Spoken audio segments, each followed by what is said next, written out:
mga kababayan, ang pambansang awit ng Pilipinas.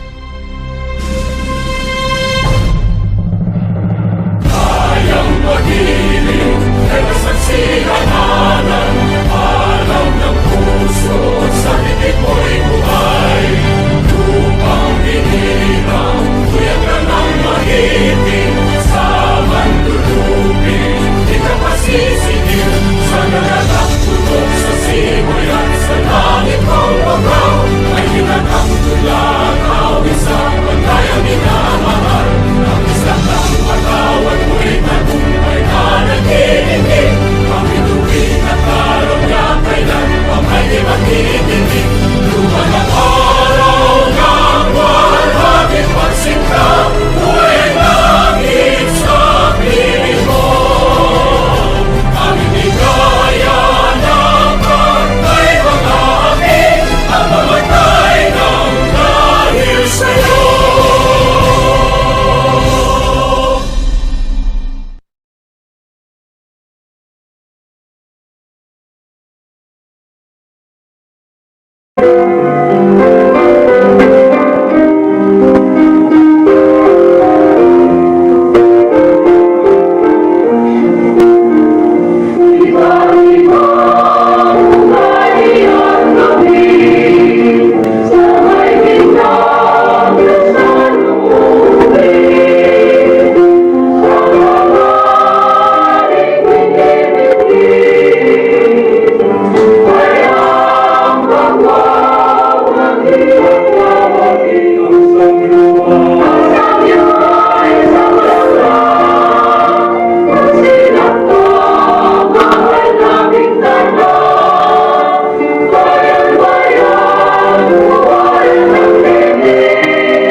taong tagapakinig. Nagbabalik ang inyong paaralang panghimpapawid Aral TarlakHenyo sa RTV Tarlac, Channel 26, at sa bayang naririnig sa DZTC 828 Radyo Pilipino Tarlac. Tayo rin ay napapanood sa FB Live ng RTV Tarlac Channel 26. Sumasahimpapawid mula sa bayan ng Pura Tarlac, mula sa bayan ng San Clemente. Mula rito sa Puro Elementary School, Pura Tarlac, sa bayan ng Kapas Tarlac. Ako, ang inyong guro, na maghahatid sa inyo ng makabuluhang pagtalakay sa ating aralin.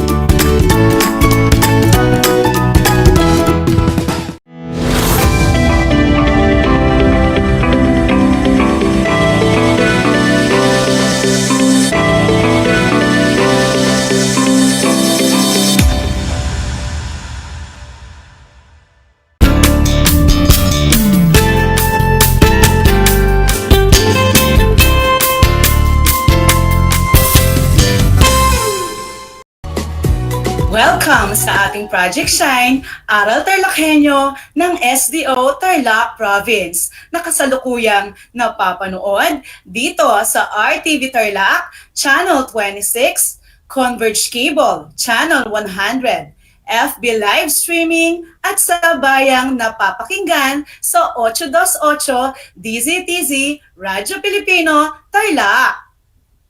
Magandang buhay, mabuting tao! Kamusta kayo mga giliw naming tagapakinig?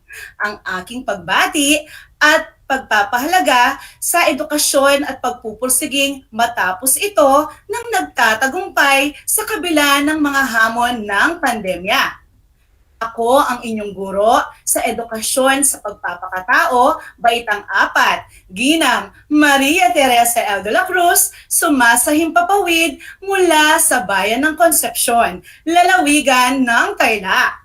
Sasamahan at gagabayan ka sa Most Essential Learning Competency na nakapagbabahagi ng sariling karanasan o makabuluhang pangyayaring nagpapakita ng pangunawa sa kalagayan o pangangailangan ng kapwa. Natitiyak kong kayo ay handang-handa na sa ating bagong aralin sa araw na ito. Maging alerto at listo sa anumang impormasyong magbibigay sa atin ng inspirasyon, pag-asa, at aral sa buhay na makatutulong sa pagiging mabuting tao. Tandaan mga bata na ugaliing maging isang batang mahalaga. Handa, alerto, listo, at ganado. Bago ang lahat ay atin munang talakayin ang isang gawain na aking inihanda upang magkaroon kayo ng ideya at mas lalo ninyong maintindihan ang ating susunod na aralin. Sa mga nanonood sa ating FB Live, i-comment ang salitang opo sa ating chat box kung ang ipinapahayag ng pangungusap ay nagpapakita ng pag-unawa sa kalagayan ng kapwa at hindi po kung hindi. Handa na ba kayo? Para naman sa mga nanonood sa telebisyon at nakikinig sa radyo, ihanda ang inyong papel at panulat sa pagsagot. Para sa unang bilang, nakita ni Mark ang isang batang pulubi na humihingi ng pagkain sa isang tindera ng tinapay. Kaya nilapitan niya ito at binigyan ng perang pambili. Kung ang comment ninyo ay opo, abay magaling! Ikalawang bilang.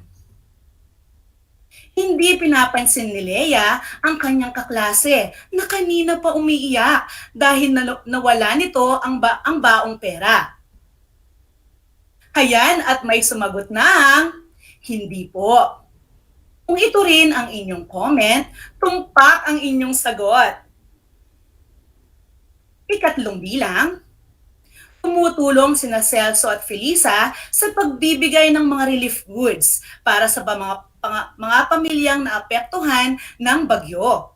Uulitin ko, tumutulong sina Celso at Felisa sa pagbibigay ng mga relief goods para sa mga pamilyang naapektuhan ng bagyo. Ayon sa isang comment, ang kanyang sagot ay, Opo. Kung ito rin ang inyong sagot, abay mahusay. Ika-4 na bilang, sinisigawan ni Michael ang nakababatang kapatid dahil ayaw nitong tumigil sa pag-iyak. May nabasa ako na nag-comment ng, hindi po.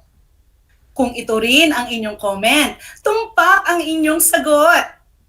At para naman sa ika-5 bilang, laging ipinagdarasal ni Leo na gumaling ang kanyang lolo na may sakit. Kung ang inyong comment ay opo, tama ang inyong sagot. Pinabati ko kayong mga anak dahil alam kong nakuha ninyong lahat ang mga tamang sagot. Sa ating pagpapatuloy, nais kong tingnan at suriin ninyong mabuti ang mga larawan na inyong nakikita sa screen. Ano ang inyong nararamdaman habang tinitingnan ang mga larawan? Paki-comment ang inyong sagot sa ating comment section para sa mga nakatutok sa ating FB Live. Naaawa po ako. Nalulungkot po ako. Iyan ang mga comment na aking nabasa ngayon mula sa ating mga manonood. Marahil ay nakadama nga kayo ng awa at lungkot mula sa inyong mga nakita.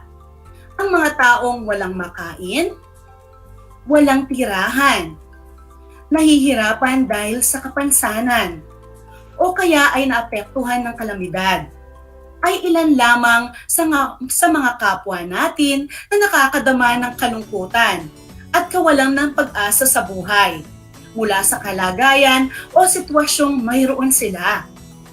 Ano kaya ang maaari mong gawin upang matugunan ang kanilang pangangailangan? Paki-type sa ating comment section ang inyong sagot. Hayan, at may nakita kong tutulungan ko po sila. Ito rin ba ang inyong comment, mga anak? Kung ito rin ang inyong kasagutan, magaling mga anak. Natutuwa ako dahil batid kong nauunawaan ninyo ang pangangailangan ng inyong kapwa. Ito rin ang ating aralin para sa araw na ito na patungkol sa pagbabahagi ng sariling karanasan na nagpapakita ng pangunawa sa kalagayan o pangangailangan ng kapwa. Ano nga ba ang ibig sabihin ng pagbabahagi? Ito ang tawag sa pagbibigay ng isang bagay, material man ito o hindi material, na maaaring makatulong sa ating kapwa. Ang pagbabahagi ng iyong sarili o sariling karanasan ay malaki ang naitutulong sa pagpapalawak ng inyong kasanayan at kaalaman sa buhay. Ang mga karanasan natin sa buhay ay nagsisilbi ding gabay natin sa kung paano ang ating isasakilos o sa ating pagdidesisyon. Malaki rin ang ginagampanan ng mga karanasang ito tungo sa mabuting pakikipagkapwa-tao na siyang nagiging susi kung papaano tayo magkakaroon ng mas malalim na pangunawa sa pangangailangan o kalagayan ng ating kapwa.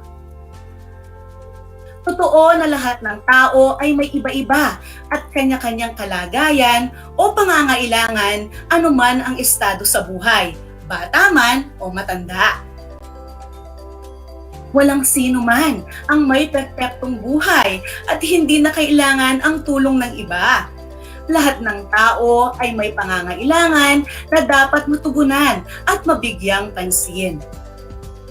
May mga karanasan ng kahirapan, kalungkutan at kabiguan. Mayroon din namang nakararanas ng tagumpay at kasiyahan. Malaki ang epekto ng ganitong mga sitwasyon sa isang tao.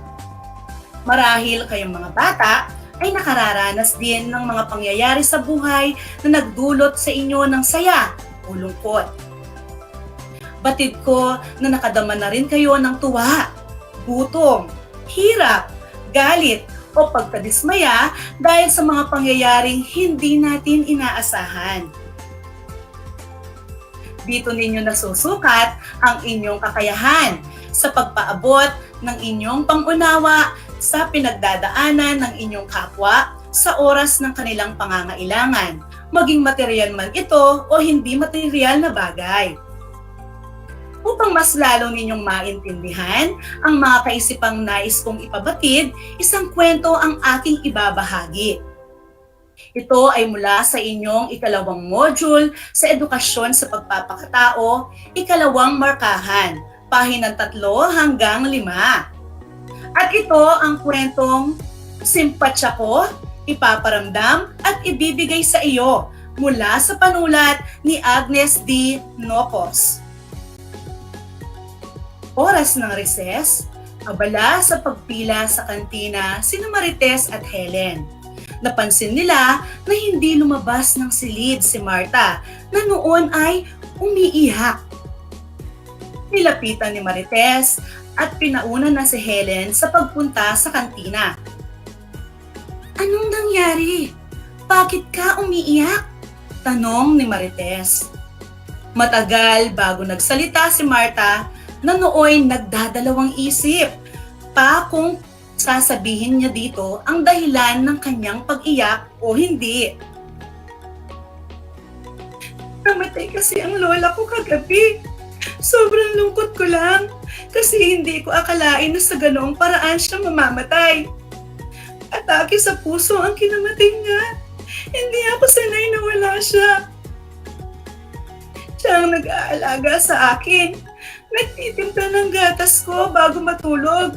At siya rin ang nagtuturo sa akin sa aking pag-aaral.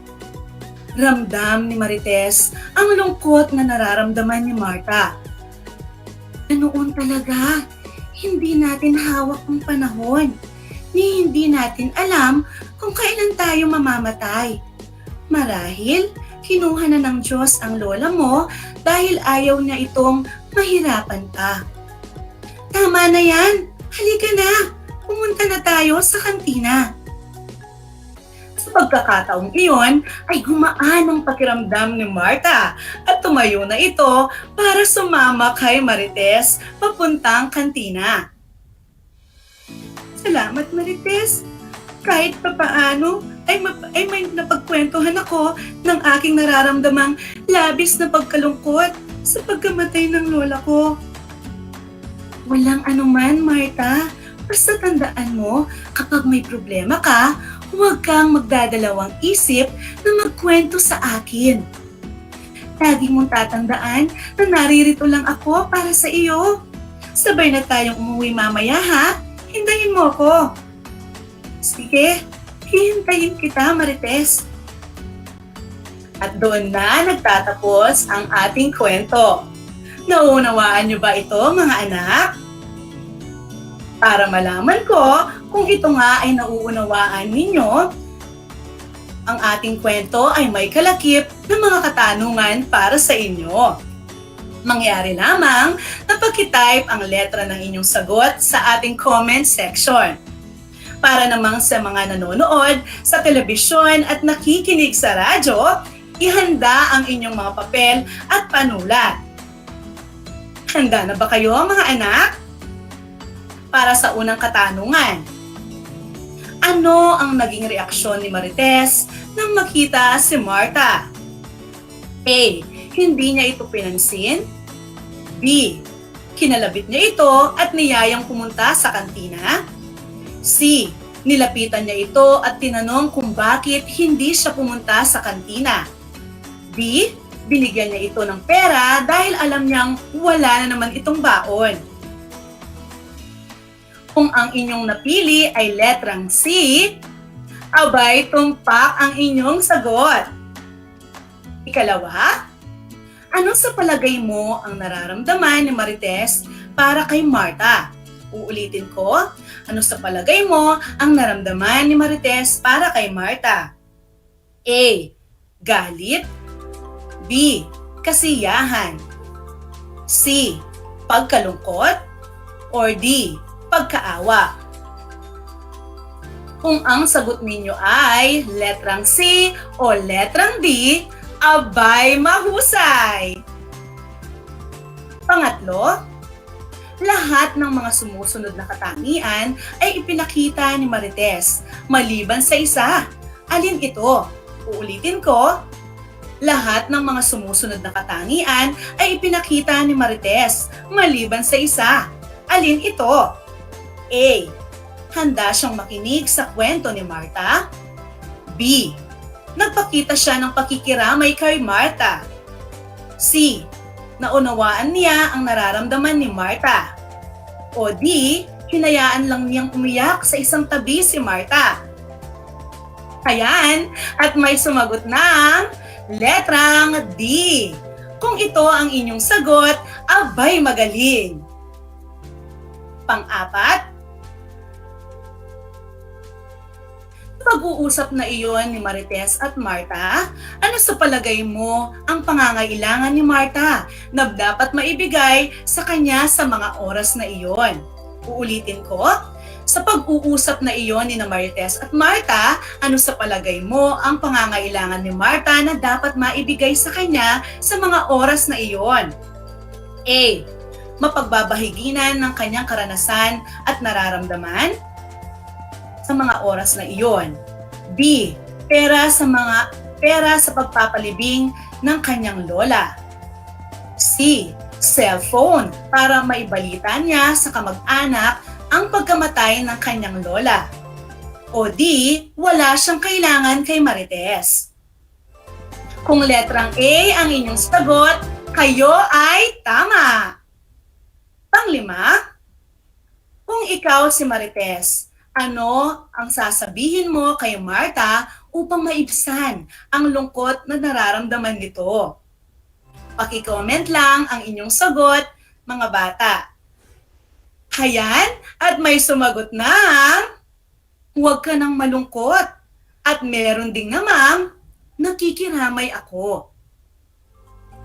Kung ito rin ang inyong mga comment para sa aking tanong, mahusay mga anak dahil tama ang inyong mga sagot. Natutuwa ako sa inyong naging aktibong pagtugon. Naway magamit at may sa puso ninyo ang inyong natutunan mula sa ating kwento. Tulad ni Marites, sa kwentong aking naibahagi, naipakita niya ang kanyang pangunawa sa naging kalagayan ng kaklasen si Marta sa pamamagitan ng pakikinig ng mabuti at pakikisimpatya sa kalungkutang nararamdaman nito. Nauunawaan din at natugunan ni Marites ang pangangailangan ni Marta na magkaroon ng taong makakausap upang maibsan ang kanyang nararamdaman. Nagpapatunay lamang ito na hindi sa lahat ng oras o pagkakataon ay material na bagay ang kailangan ng ating kapwa mula sa atin. Mas mainam din na buksan ang ating mga puso at isipan sa pagbibigay natin ng oras upang makinig at damayan ang ating kapwa. Kayo mga anak, naranasan na ba ninyo na magpakita ng pangunawa sa kalagayan o pangangailangan ng inyong kapwa? Kung meron man, ano ang inyong naramdaman ukol sa karanasang ito? Hindi ba't nagdulot ito ng saya o tuwa sa inyo at sa inyong kapwa? Totoo na ang ganitong mga karanasan ay napakasayang balikan, lalo pat malaki ang naging epekto nito sa ating kapwa, hindi ba? Papaano nga ba natin maipapakita ang pangunawa sa kalagayan o pangangailangan ng ating kapwa? Mula sa aking pananaliksik, narito ang ilan sa mga paraan upang maipakita ang pangunawa sa kalagayan o pangangailangan ng kapwa. Una, pagtulong ng bukal sa kalooban at walang hinihintay na kapalit. Ang pagtulong sa kapwa ay isa marahil sa pinakapangunahing paraan na nagpapakita hindi lamang ng pangunawa sa kalagayan ng kapwa, kundi pati na rin ng ating pagmamahal. Pangalawa, pagiging bukas palad. Ayon sa website na brainly.ph, Ang pagiging bukas palad ay ang pagkakaroon ng positibong damdamin sa pagbabahagi, pagbibigay at pagtulong sa isang tao. Maituturing din itong isa sa pinakamabuting paraan, lalo na ngayon sa panahon ng pandemya. Pangatlo, pagiging sensitibo sa nararamdaman ng kapwa. Ang pagiging sensitibo sa anumang nararamdaman ng ibang tao ay nagpapakita ng simpatsya at pagmamahal din sa kapwa. Tandaan ninyo mga anak na isang bahagi ng pakikipagkapwa ang pagiging sensitibo sa kanilang kalagayan at pangangailangan. Mahalagang tingnan hindi lamang ang kilos, kundi pati na rin ang sanhi o dahilan nito. Sa ganitong mga paraan, magiging malawak ang inyong pangunawa sa kalagayan o sitwasyon at higit na makatutulong at higit na matutugunan ang mga pangangailangan ng inyong kapwa. Tunay na napakahalagang maibahagi natin ang ating pansariling karanasan na nagpapakita ng pangunawa sa kalagayan o pangangailangan ng kapwa. Kaya naman, narito ang mga mahalagang konsepto mula sa ating aralin sa araw na ito na tiyak kong kapupulutan ninyo ng aral at makakatulong sa inyo. Una, naipapakita natin ang pangunawa sa kalagayan ng kapwa sa pamamagitan ng pakikinig at pakikipag-usap dito ng mabuti. Pangalawa, kailangan din nating buksan ang ating puso at isipan upang magkaroon tayo ng mas malalim na pangunawa ukol sa kalagayan o pangangailangan ng kapwa. Pangatlo, ang pagtulong sa kapwa ng walang hinihintay na kapalit, pagiging bukas palad, at pagiging sensitibo sa anumang nararamdaman ng iba ay ilan lamang sa mga paraan na nagpapakita ng pangunawa sa kalagayan o pangangailangan ng kapwa. Pang-apat, ang pagbabahagi ng sariling karanasan na nagpapakita ng pag-unawa sa kalagayan o pangangailangan ng kapwa ay nakatutulong din upang mas lalo nating mapabuti ang ating pakikipagkapwa-tao. Isang talakayan na naman ang malapit ng matapos. Ako ay masayang-masaya sa ipinapakita ninyong aktibong pagkikabahagi sa ating aralin ngayong araw. Higit sa lahat sa inyong pagmamahal sa edukasyon. Ipagpatuloy ang kagandahang asal na ito, mga anak, hakbang tungo sa katuparan ng inyong mga pangarap para sa hinaharap.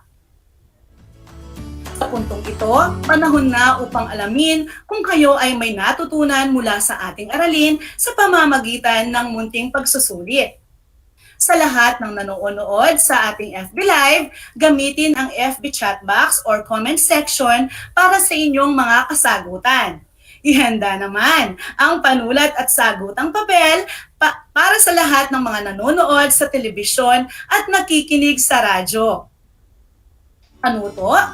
Isulat o i-type ang tama kung ang sitwasyon sa bawat bilang ay nagpapahayag ng pag-unawa sa kalagayan o pangangailangan ng kapwa, at mali naman kung hindi. Una, naawa si Elsa sa kalagayan ng pamilya ng kanyang kaibigan na lubhang naapektuhan ng mangyaring sunog sa kanilang lugar. Kung ang inyong sagot o pagtugon ay tama, tumpak ang inyong sagot. Pangalawa, kinausap ng mabuti ni Aling Tina ang kanyang anak na si Lisa kung bakit ito laging malungkot at nagmumukmok sa loob ng kwarto. Kung ang sagot ninyo ay tama, mahusay mga anak. Pangatlo, pinawanan lang ni na Jason at Rico ang kanilang kalaro na si Anton na umiiyak dahil ito ay nadapa. Hayan, at may nabasa akong comment na mali. Kung ito rin ang inyong sagot, magaling mga anak. Pang-apat, Iniiwasan ni Mang Ambo ang mga batang pulubi na nanlilimos sa daan para hindi siya kulitin ng mga ito. Mali po, iyan ang comment ng isa sa ating mga nanonood. Kung ito rin ang inyong sagot, abay mahusay! Panglima, tumutulong sa pagbuo ng community pantry ang Pamilya Santos sa kanilang lugar para sa mga nangangailangan. Ayan, at may nag-comment ng tama. Kung ito rin ang inyong comment, natutuwa ako dahil tama ang inyong sagot. Binabati ko kayong lahat, mga anak, sapagkat natitiyak kong nakuha ninyong lahat ang mga tamang sagot sa ating pagsusulit. Mula sa akin, tanggapin ninyo ang mga salitang magaling at mahusay, mabuting tao. Mga bata, ako ay naghanda ng mga gawain at refleksyon sa inyong learning activity sheets. Inaasahan ko na ito ay inyong sasagutan ng buong sigasig sa abot ng inyong makakaya. Sakali man na kailanganin ninyo ang patnubay ng inyong kapamilya at guro, huwag kayong mag-atubiling sila ay tawagan upang kayo ay magabayan ng tama. Panalangin ko na anumang konsepto, higit lalo ang mga aral sa buhay ay inyong natutunan sa araw na ito ay inyong maisasabuhay sa araw-araw. Muli, ako ang inyong guro sa edukasyon sa pagpapakatao, baitang 4, Ginang Maria Teresa L. de la Cruz, sumasahing papawid mula sa bayan ng Concepcion, lalawigan ng Tarlac. Nagpapaalala na, piliing maging mabuting tao sa lahat ng panahon at pagkakataon. Hanggang sa muli!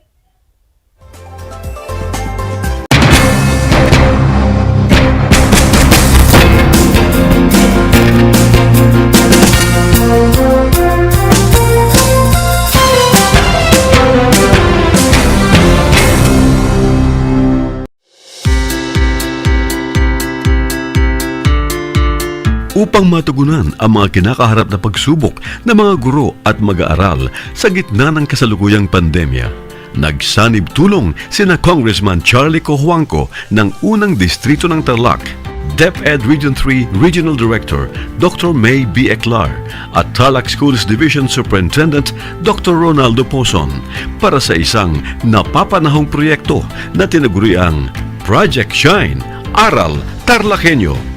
Ang mga mag-aaral ng Grade 4 at Grade 5, ganon din ang Grades 8 and 9 sa buong probinsya ng Tarlac, kasalukuyang sumasailalim sa radio-based instruction. Katuwang ang himpilang DZTZ 828 kHz AM at RTV Tarlac, Channel 26. Ang Tarlac po nangunguna po ngayon pagdating po sa radio-based instruction. Marami pong humahanga sa atin. I'm very happy this station, itong DCTC, could reach the whole of Region 3. Hindi natin alam, we are contributing, we are creating a very big dent in the history of Philippine education. And I am proud, I am here in Tarlac. This is the noble cause of education in which you and I, without you knowing it, we are bound to do.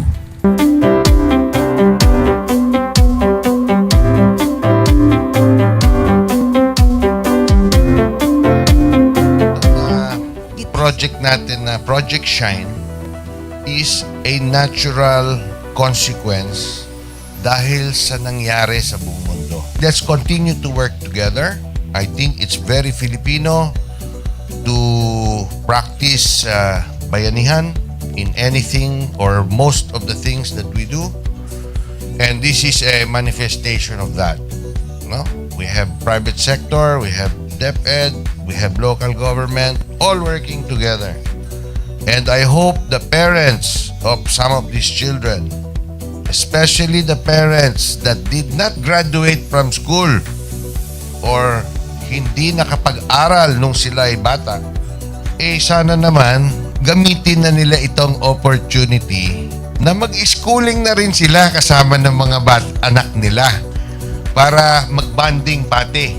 ang mga magulang sa mga bata. I look at this as doing God's work. Diba? So if you do God's work, it feels right. It's righteous. It's for good, not for evil. Good morning and happy learning, grade 4. Welcome to Aral TarlakHenyo here on RTV Tarlac, Channel 26. Simulcast over DZDZ 828, Radio Filipino Tarlac. I am Teacher Mercy Pacheco Bognot. This is Alistair Aidatu. I am Marie Josephine B. Andrade. I am Teacher Princess Marie M. Dueñas, and I will be your teacher broadcaster for today.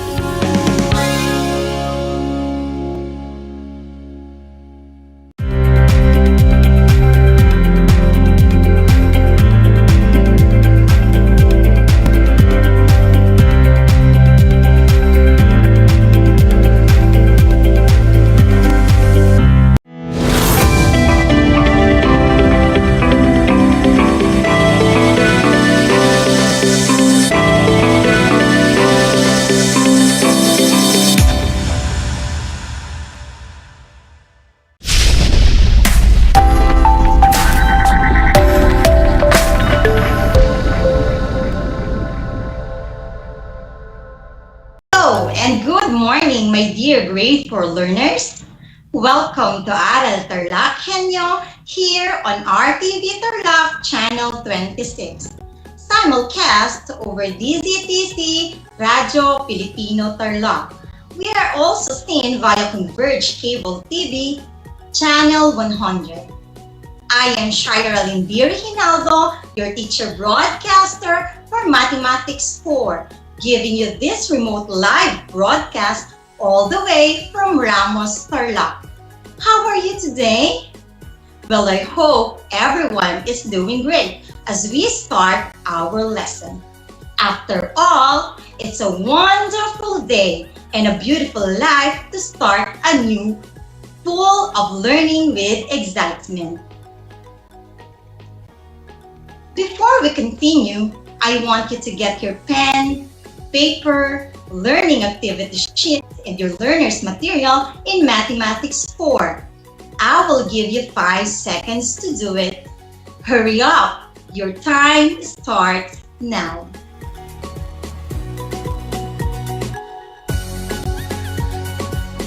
Our lesson for today is changing improper fraction to mixed numbers and vice versa. After going through this lesson, you are expected to change improper fraction to mixed numbers and vice versa. Let's begin by defining what is fraction. Fraction is a part of a whole. It represents one or more equal part of a whole object. For example, we have a whole pizza. If we divide it into 4 equal parts, we can express it in fraction as 4/4 or 1 whole. But if we ate 1 part of the pizza, we can express the remaining pizza as 3/4. Where the number above the line, which is 3, is our numerator, it indicates the number of equal parts considered. And the line is what we call fraction bar or division bar. And the number below the fraction bar, which is 4, represents the denominator. It indicates the total number of equal parts the whole is divided into. Take a look. Take note that the fraction is also a part of a set. Take a look at this example. We have 5 balloons in this set. 3 of the balloons is red and 2 is yellow. Here, we say 3/5 of the balloons are red. Notice that the numerator 3 is smaller than the denominator 5. This fraction is what we call proper fraction. Proper fraction is a fraction fraction whose numerator is less than its denominator. Its value is less than 1. Now, what if we have 5/4? As you can see, the numerator 5 is bigger than the denominator 4. It is what we call improper fraction, whose numerator is greater than 1 or equal to its denominator. Its value is greater than 1 or equal to 1. We can visualize the improper fraction using figures. As you can see, we have 2 circles. 5 parts of the circle is shaded, and each figure is equally divided into 4 parts. That's why the improper fraction is 5/4. We can also express it into this form. Looking into the first figure, all the parts were shaded. Therefore, we can express it as 1 whole. The second figure is 1/4. Was shaded, we can express it as 1/4. We can say 5/4 is the same as 1 and 1/4. 1 and 1/4 is what we call mixed number. Mixed number is a fraction made up of a whole number and a proper fraction. Moving on, let us have illustrative example number 1. Mother baked cassava cakes for her visitors. She asked Angel to slice the cakes into 8. When Angel ate 1 slice, she noticed that she made 23/8 cakes. What did Mother bake for her visitors? Good job! Mother baked cassava cake. How many slices of cakes did Mother request Angel to prepare? Very good. Mother asked Angel to slice the cakes into 8. How many 8s did Angel make out of the cassava cake? Amazing! Angel made 23/8. How many whole cakes and slices will be served to the visitors? 8, 2, and 7/8. How did we get the answer? This time, let us know how to change improper fraction to mixed number. For solution number 1, take a look in the figures. We have 3 cakes. 2 cakes have 8 slices, and the other cake have 7 slices. We can say that the first 2 cakes were 8/8, and the last cake is 7/8. So, 8/8 is equal to 1 whole. 1 whole plus 1 whole is equal to 2 and 7/8. Next, we have solution number 2, wherein there are figures that represents the numbers of shaded parts of a whole. Again, there are 8 shaded parts as part of a whole. So 8/8 is a whole, 1 whole. 1 whole plus 1 whole is equal to 2 and 7/8. The same as our answer on the first solution. How about on the third solution? Take note that the fraction line is also called division line. Therefore, in the third solution, we change improper to mixed number using division. 23 divided by 8. So 23 divided by 8 is equal to 2. Then 2 times 8 is 16. 23 minus 16 equals 7. The quotient 2 will be the whole number. The remainder 7 will be the numerator. Then, copy the divisor 8 as the denominator. Therefore, 23/8 is equal to 2 and 7/8. 23/8 is an improper fraction and 2 and 7/8 is a mixed number. Remember, grade 4 learners, to change improper fraction to mixed number, divide the numerator by the denominator. The quotient will be the whole number. The remainder will be the numerator. And if any, copy the given denominator. For the illustrative example number 2, Aling Nena bought 2 and 3/4 kilograms of beef. How many fourths of a kilogram of beef does she have? For the first solution, we can visualize 2 and 3/4 like this. 2 wholes as 4/4 plus 4/4, then 3/4. If we are going to add the numerators 4 plus 4 plus 3, it's 11. Then copy the denominator 4. So 2 and 3/4 is equal to 11/4. For the next solution, we have there 2 and 3/4. The denominator 4 is multiplied by the whole number 2 plus the numerator 3. Then just copy the denominator 4. 4 times 2 equals 8, plus 3 is 11. Then copy 4. So the mixed number 2 and 3/4 is equal to 11/4.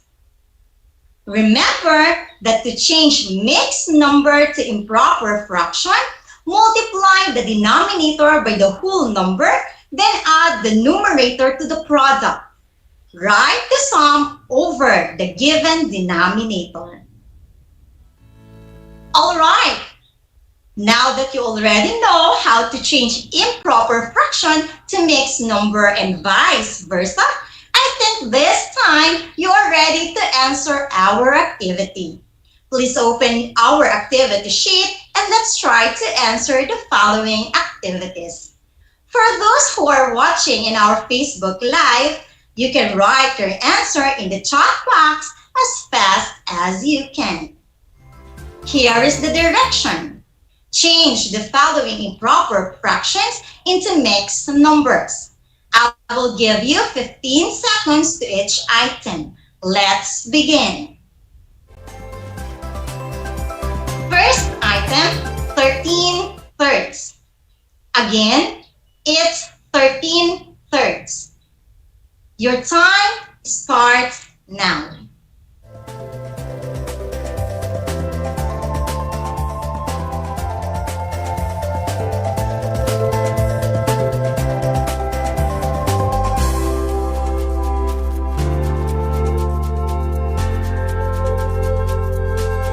Time is up.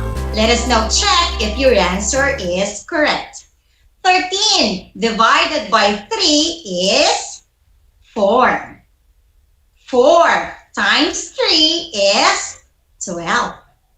Then 13 minus 12 is 1. Therefore, 13/3 is equal to 4 and 1/3. Good job, learners! For item number 2, 16/5. Again, 16/5. Your time starts now.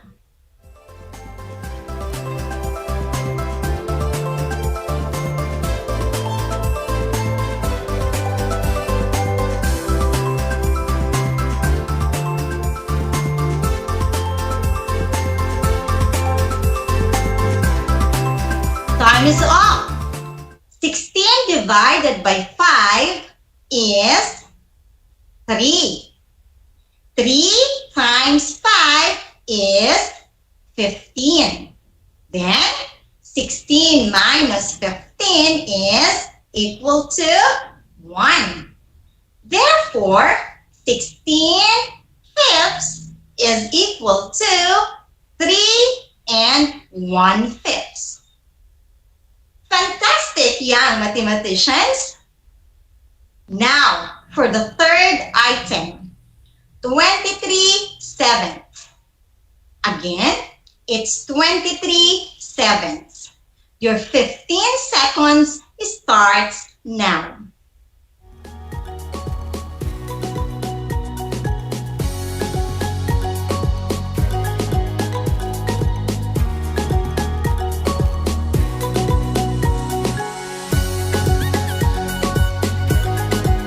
Time's up! 23 divided by 7 is equal to 3. 3 times 7 equals 21. 23 minus 21 is equal to 2. 23/7 is equal to 3 and 2/7. Amazing, kids! Number 4, we have 8/3. Again, it's 8/3. Your time or your 15 seconds go.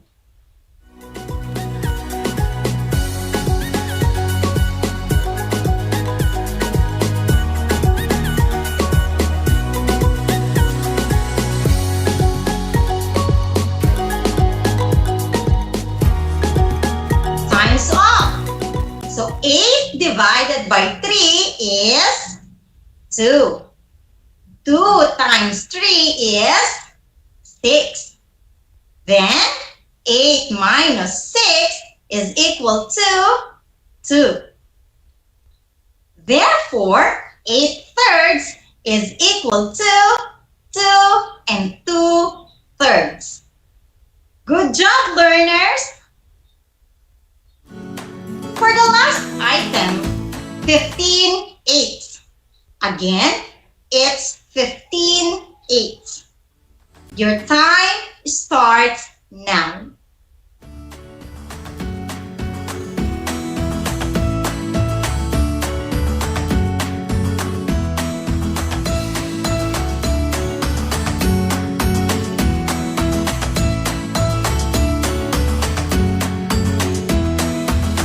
Time's up. Let us now check your answer. 15 divided by 8 is equal to 1. 1 times 8 is 8.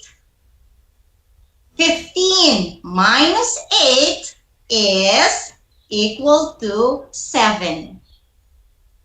In 15/8, the answer is 1 and 7/8. Very good, kids!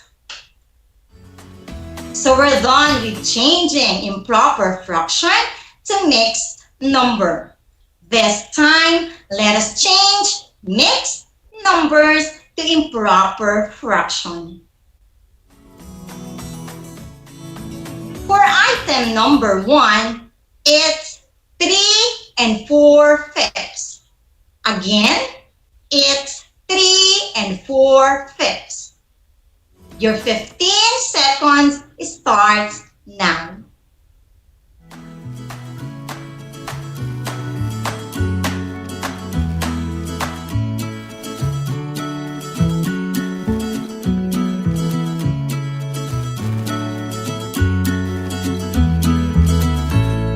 Time is up.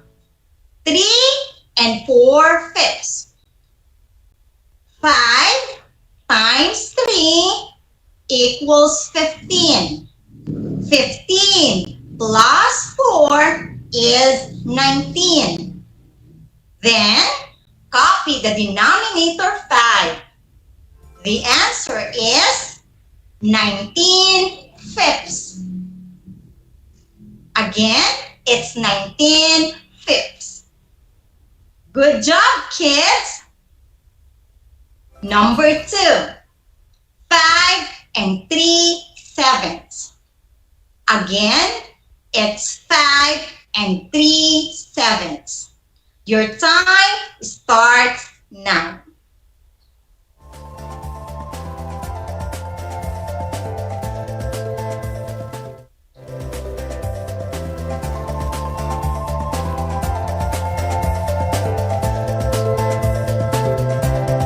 Time is up.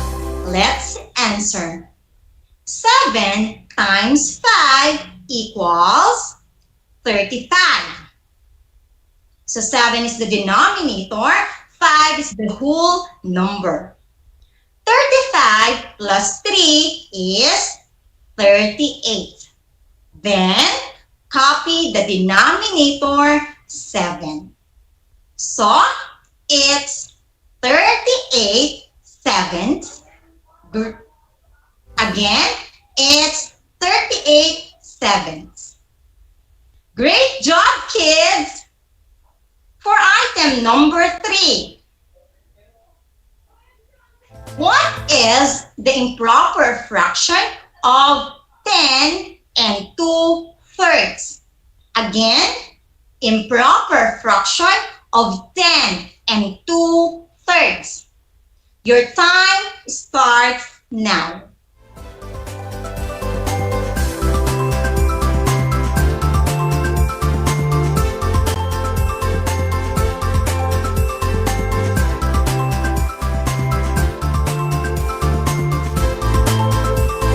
Time is up. All right, kids, let us see if you are all correct. 3 times 10 is 30. Again, the denominator 3 is multiplied by the whole number 10. So that is equal to 30. 30 plus 2, the 2 is the numerator. It is equal to 32. Then copy the denominator 3. So the improper fraction of 10 and 2/3 is equal to 32/3. Again, it's 32/3. Excellent, learners! Next, we have 4 and 4/7. Again, it's 4 and 4/7. Your 15 seconds, go!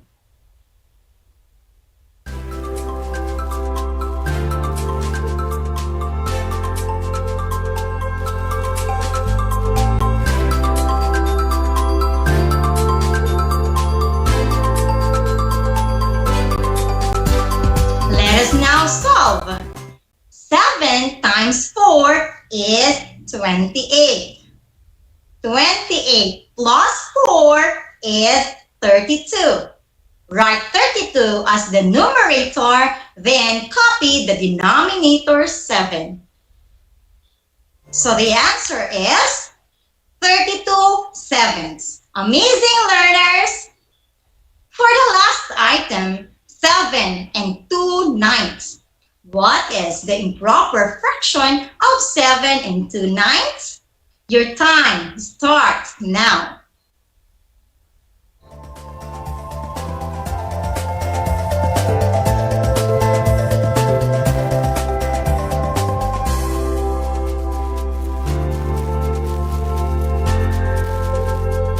Time's up.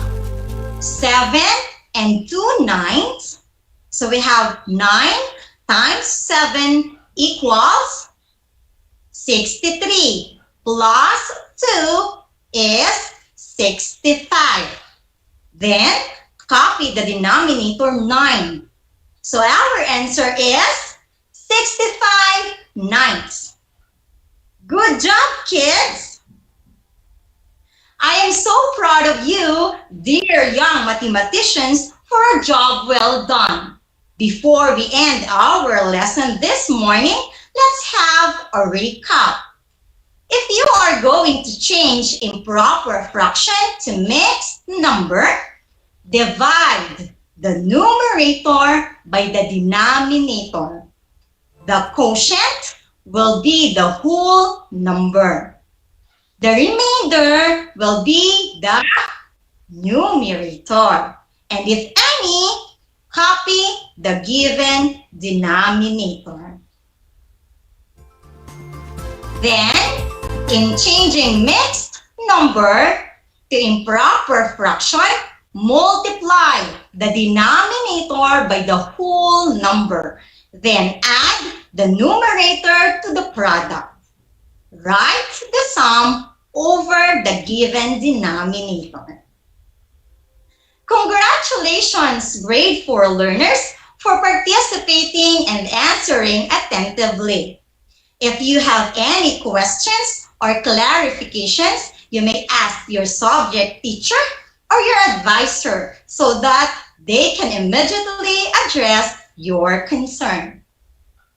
Remember, kids, the quotation of Winston Churchill, that we are all functioning at a small fraction of our capacity. Again, we are all functioning at a small fraction of our capacity.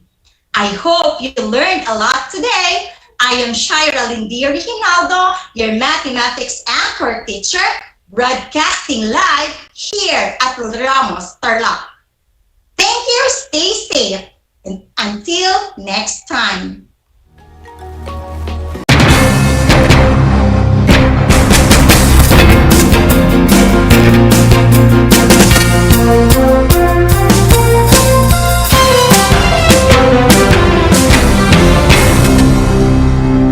Nais mo bang magpabakuna? Alam mo bang may mga tinatawag na priority eligible groups? Sa bawat priority group, may mga sektor na nakahanay. Kung ikaw ay kabilang dito, wag nang magdalawang isip pa. Halina't magpabakuna na. Ngayong Hunyo, sisimula na ang pag-rollout ng mga bakuna sa A4 group. Kabilang sa A4, ang essential frontliners tulad ng mga sumusunod. Mga nagtatrabaho sa pribadong sektor na nasa labas ng kanilang mga tahanan. Mga nagtatrabaho sa mga ahensya ng gobyerno, GOCCs at local government units. Mga nagtatrabaho sa mga informal na sektor sa labas ng kanilang mga tahanan. At mga nagtatrabaho sa mga pribadong tahanan. Kaya kung ikaw ay kabilang sa grupong ito, tumawag o makipag-ugnayan sa inyong LGU at sa inyong kumpanya upang malaman ang mga detalye tungkol sa inyong vaccination program, katulad ng petsa, oras at lugar kung saan ka magpapabakuna. Humingi ng medical clearance sa inyong doktor kung ikaw ay may autoimmune disease, HIV, cancer, malignancy, dumaan sa organ transplant, kasalukuyang dumadaan sa steroid treatment o nakaratay sa higaan. Huwag kalimutan ang iyong proof of eligibility o mga dokumentong nagpapatunay na ikaw ay kasama sa priority group na ito. Huwag din kalimutang dalhin ang iyong government ID, pati na ang face mask, face shield, sanitizer at ballpen bago ang iyong vaccination. At paalala, pagkatapos ng pagbabakuna, huwag mag-atubiling magtanong na makaragdagang impormasyon tungkol sa bakuna na ginamit sa iyo. Hingin at itago ang contact information ng personnel na tatawagan kung sakaling ikaw ay makaramdam ng seryosong side effects. Huwag ring kalimutan ang vaccination card at alamin ang petsa ng iyong second dose ng pagbabakuna. Higit sa lahat, ugaliin pa ring sundin ang minimum public health standards tulad ng wastong paghuhugas ng kamay, pagpapanatili ng safe physical distancing at pagsusuot ng face mask at face shield. Ano pang hinihintay mo? Tara na sa Vida Vaccination!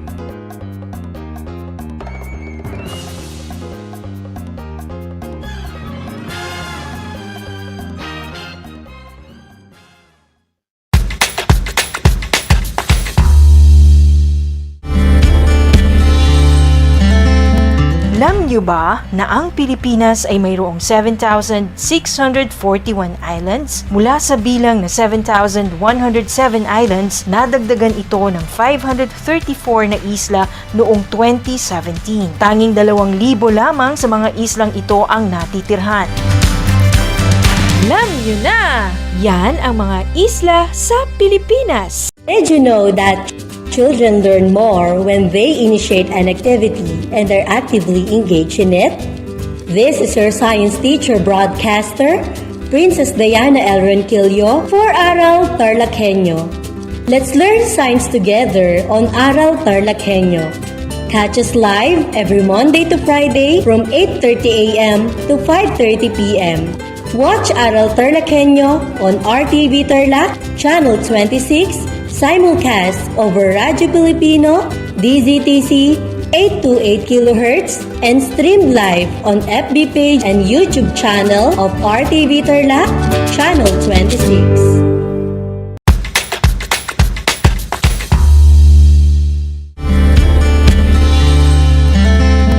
Alam niyo ba na ang Pilipinas ay mayroong 7,641 islands? Mula sa bilang na 7,107 islands, nadagdagan ito ng 534 na isla noong 2017. Tanging 2,000 lamang sa mga islang ito ang natitirhan.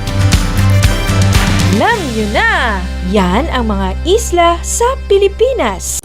Kumusta mga giliw kong tagapakinig?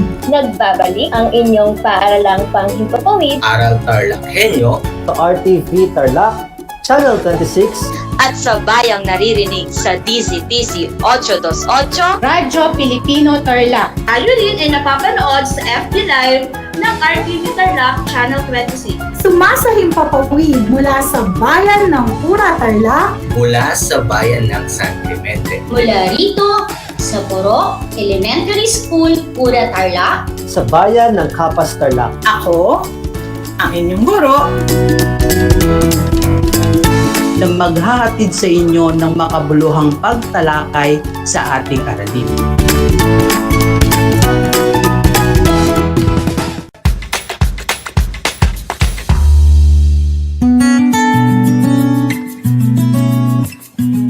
Alam niyo ba na ang kinikilalang Guinness Book of World Records holder bilang pinakamaliit na commercially harvested fish ay isang sinarapan? Ito ay matatagpuan lamang sa Pilipinas, sa Lake Buhi sa Bicol River. Isa itong uri ng goby na may transparent na katawan na may sukat na 12.5 mm. Alam mo na, yan ang sinarapan.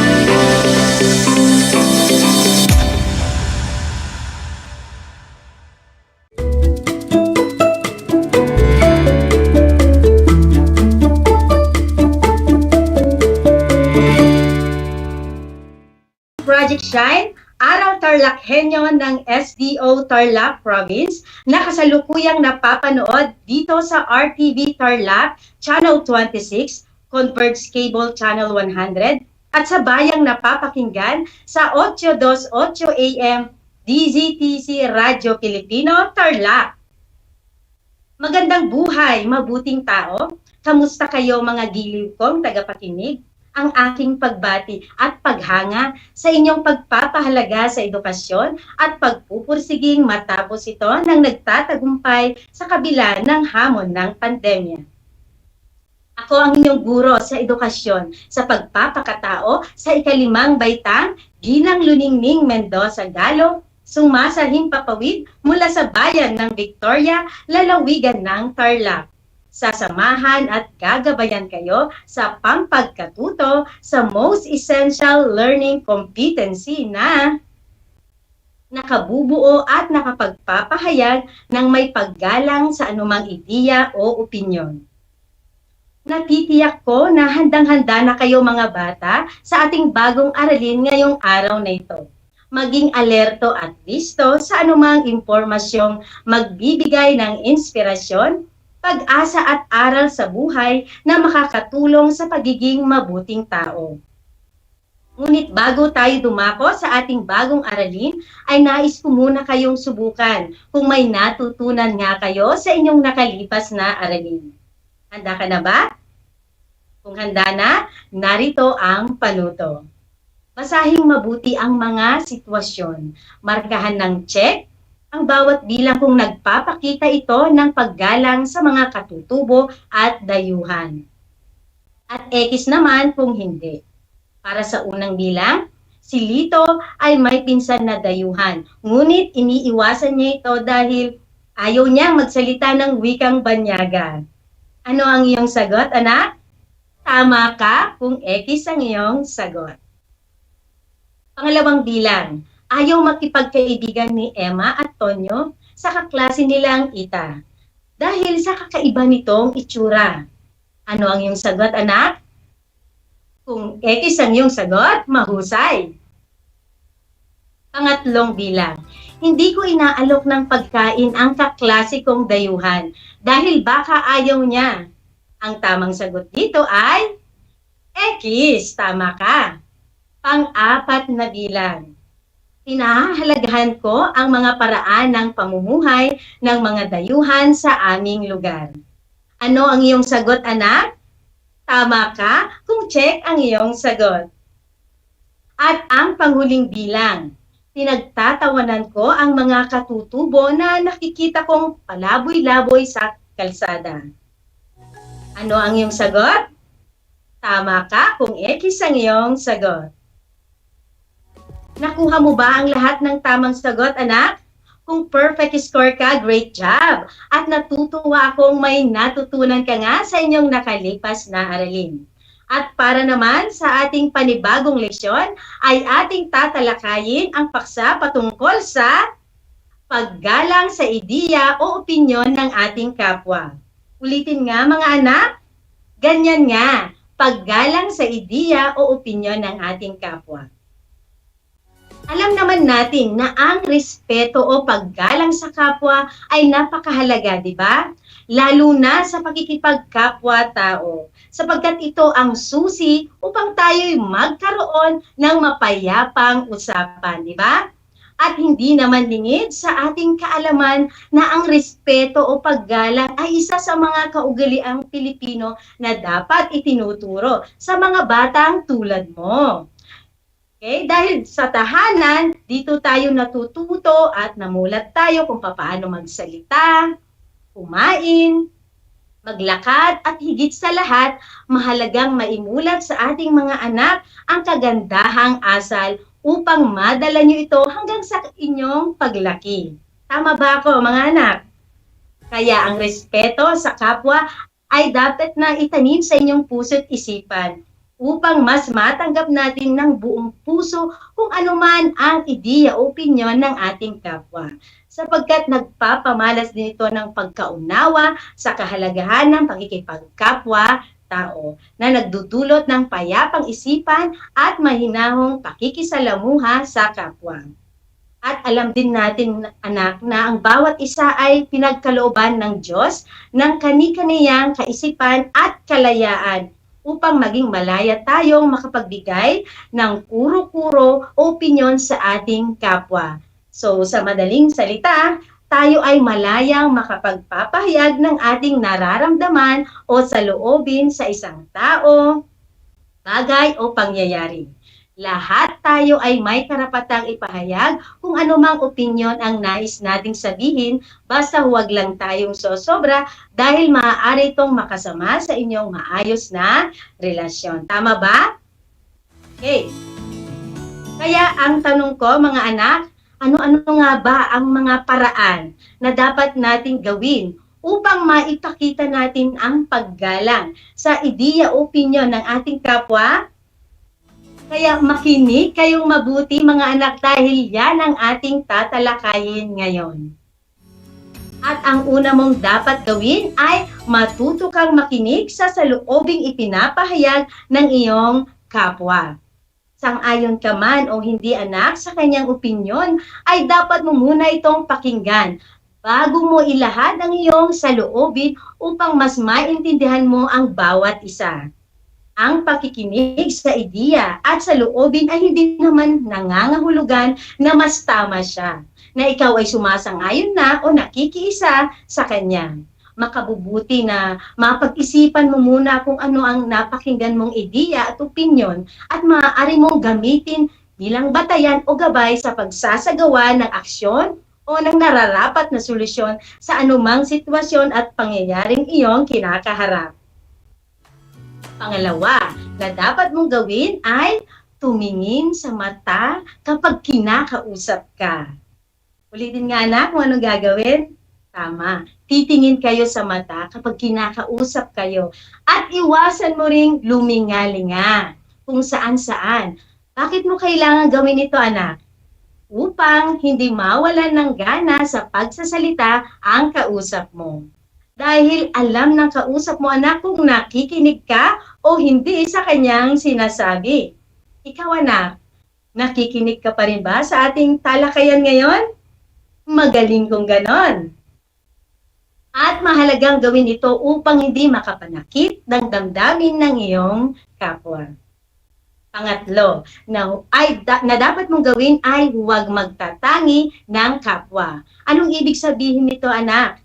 Ang ibig sabihin, huwag mong pipiliin kung sino lang ang nais mong pakikinggan.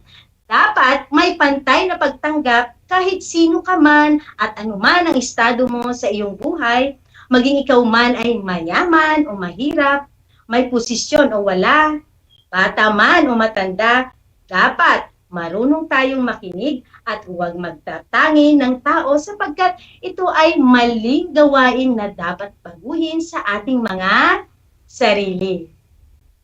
At pang-apat na dapat nating gawin ay na maipakita ang paggalang sa opinyon ng iba ay ilagay ang sarili sa sitwasyon ng iyong kausap.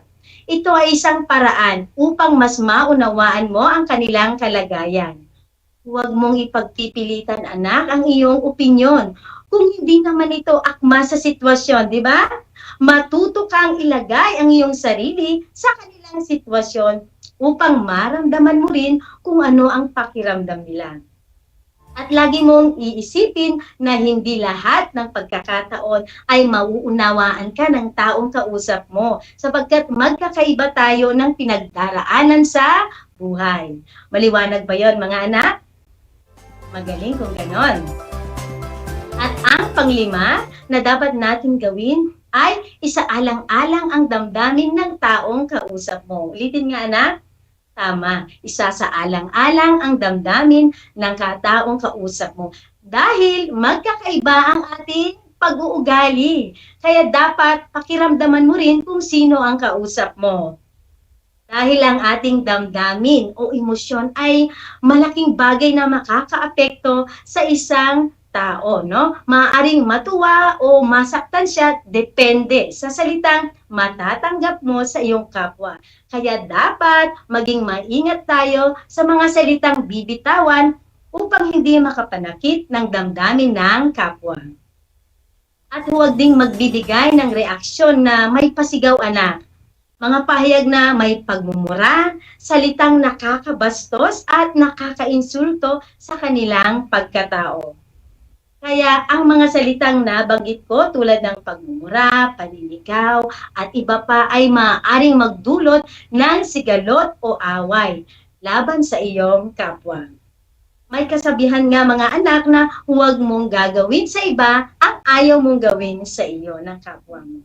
At yan ang dapat nating tandaan, no? Dahil lahat ng 5 paraan na nabanggit ko, tulad ng una, matutong makinig sa opinyon ng iba, sang-ayon ka man o hindi sa kanyang sinasabi. Pangalawa, tumingin sa mata kapag kinakausap ka. Pangatlo, huwag magtatangi ng kapwa. Pang-apat, ilagay ang sarili sa sitwasyon ng iyong kausap. At ang panglima, isaalang-alang mo ang damdamin ng iyong kapwa.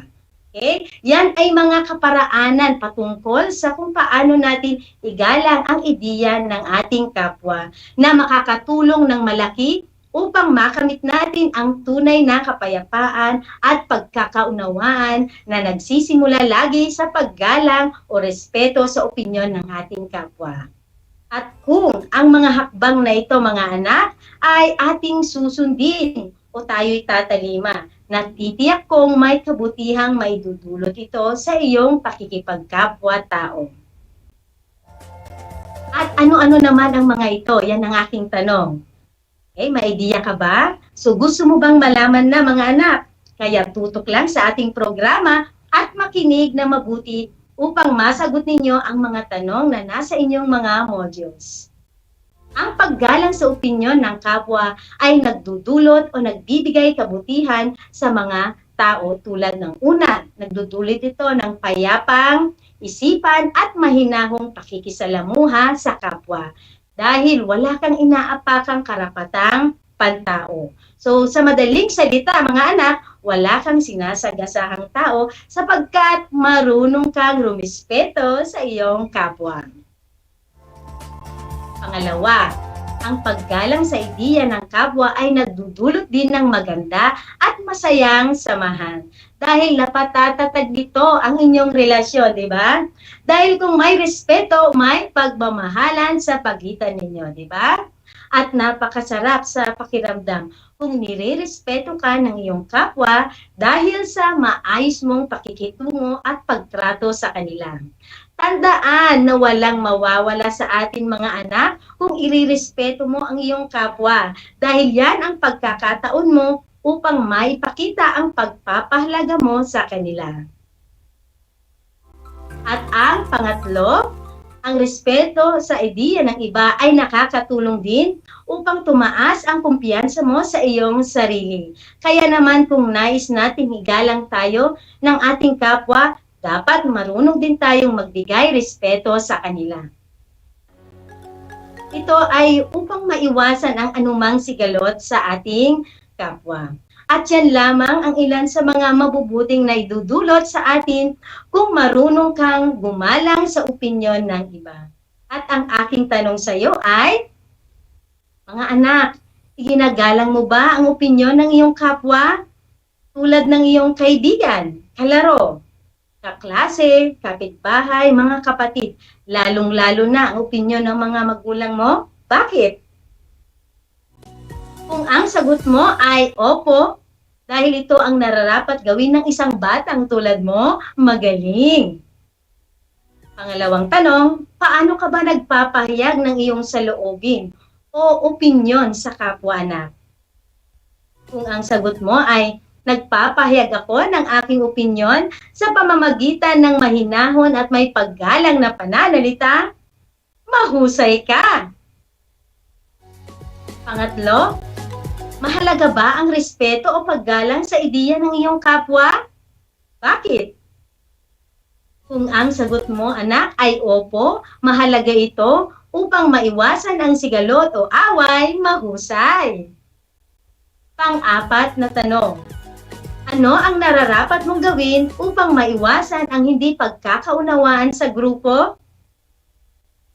Kung ang sagot mo, anak, ay pakikinggan ko ang opinyon ng bawat isa upang makabuo ng maayos na desisyon, tama ka. At ang panglimang tanong ay, bakit mahalagang magbigay ng opinyon sa iyong kaibigan na nagkamali sa kanilang proyekto? Ang sagot mo ba ay upang mabigyan siya ng paalaala upang sa susunod ay kanya na itong pagbubutihin? Magaling! Kaya ang paggalang sa opinyon ng iba ay isa sa mga magagandang asal mga anak na dapat mong taglayin mula sa ating paksang tinalakay. Hindi lang dapat sinasambit ito, bagkus dapat itong isabuhay at pinaninindigan habang buhay. Kaya mahalagang isa-isip, mga bata, ang mahalagang konsepto mula sa ating araling tinalakay ngayon. Ang una, ang paggalang sa ideya ng kapwa ay nagdudulot ng pagkakaisa sa isang samahan, na kung saan iisa ang inyong pasya para sa ikabubuti ng inyong grupo. At napakahalaga nito dahil nagkakaroon ng disiplina ang bawat miyembro kung papaano kumilos at makisama ng tama sa iyong kapwa. Pangalawa, nagbibigay ito ng maayos na layunin sa kapwa kung ano ang masigit na nakakabuti sa lahat. Dahil ang pagkakaisa sa bawat desisyon sa isang samahan ay nagbibigay ng kasiyahan at payapang isipan. Naiiwasan ang gulo o bangayan sa mga kasamahan kung kaya't mahalaga ang respeto sa kapwa. Ito ang susi sa matagumpay ng pakikipagkapwa-tao. Pangatlo, naiwawasto ang anumang pagkakamali ng iyong kapwa sa mas mabuting kaparaanan. Mahalaga na makinig tayo sa payo o opinyon ng ating kapwa, lalo na ang mga batang tulad nyo. Dahil may mga bagay-bagay na nagagawa kayo na akala ninyo, ito ay maganda dahil sa nasisiyahan kayo. Ngunit ito pala ay nagdudulot ng kapahamakan sa inyo at sa inyong kapwa. Kaya mainam mga anak na makinig sa opinyon ng inyong mga magulang at nakatatanda upang maituwid ang inyong maling pag-uugali. At tandaan na tayong lahat ay mayroong kahusayan, karunungan, ideya at opinyon. Alam ng tao kung ano ang tama at mali. Dapat nating tandaan na anumang kaalaman at pananaw ng bawat isa ay dapat nating isaalang-alang at igalang upang hindi tayo magkamali o magkaroon ng sigadot. Dahil ang pagbibigyan ng respeto ay walang pinipiling itsura, lahi at pinanggalingan. At kahit iba-iba ang ating karanasan sa buhay mga anak, positibo man ito o hindi, isipin natin na tayo ay Pilipino na may paggalang sa ating kapwa. Nagustuhan mo ba ang ating paksa sa araw na ito mga anak? Kung opo ang iyong sagot, great job! Dahil tiyak kong may natutunan ka sapagkat ramdam ko ang iyong ngiting abot hanggang tainga. Isang talakayan na naman ang malapit nang matapos. Ako ay masayang-masaya sa ipinakita niyong aktibong partisipasyon sa ating aralin ngayong araw. Higit sa lahat ang inyong pagmamahal sa edukasyon. Kaya ipagpatuloy ang kagandahang asal na ito dahil ito ang hakbang tungo sa katuparan ng inyong pangarap sa hinaharap. At sa puntong ito, panahon na upang alamin kung ano ang inyong mga natutunan mula sa ating aralin sa pamamagitan ng munting pagsusulit. So sa lahat ng nanonood sa FB Live, gamitin ang FB chat box para sa inyong mga kasagutan. Ihanda naman ang mga panulat at sagutang papel sa lahat ng mga nanonood sa telebisyon at nakikinig sa kanilang mga radyo. Para sa panuto, basahin mabuti ang sitwasyon sa bawat bilang. Iguhit ang masayang mukha kung nagpapakita ito ng paggalang sa opinyon ng iba. At malungkot na mukha naman kung hindi. Para sa unang bilang, si Lino at Marlon ay magkapatid ngunit laging nagbabangayan sa maliit na bagay. Uulitin ko, si Lino at Marlon ay magkapatid ngunit laging nagbabangayan sa maliit na bagay. Ano ang iyong sagot? Tama ka kung malungkot na mukha ang iyong sagot. Dahil ang pagbabangayan ay tanda ng kawalan ng respeto sa iyong kapwa. Okay? Pangalawa,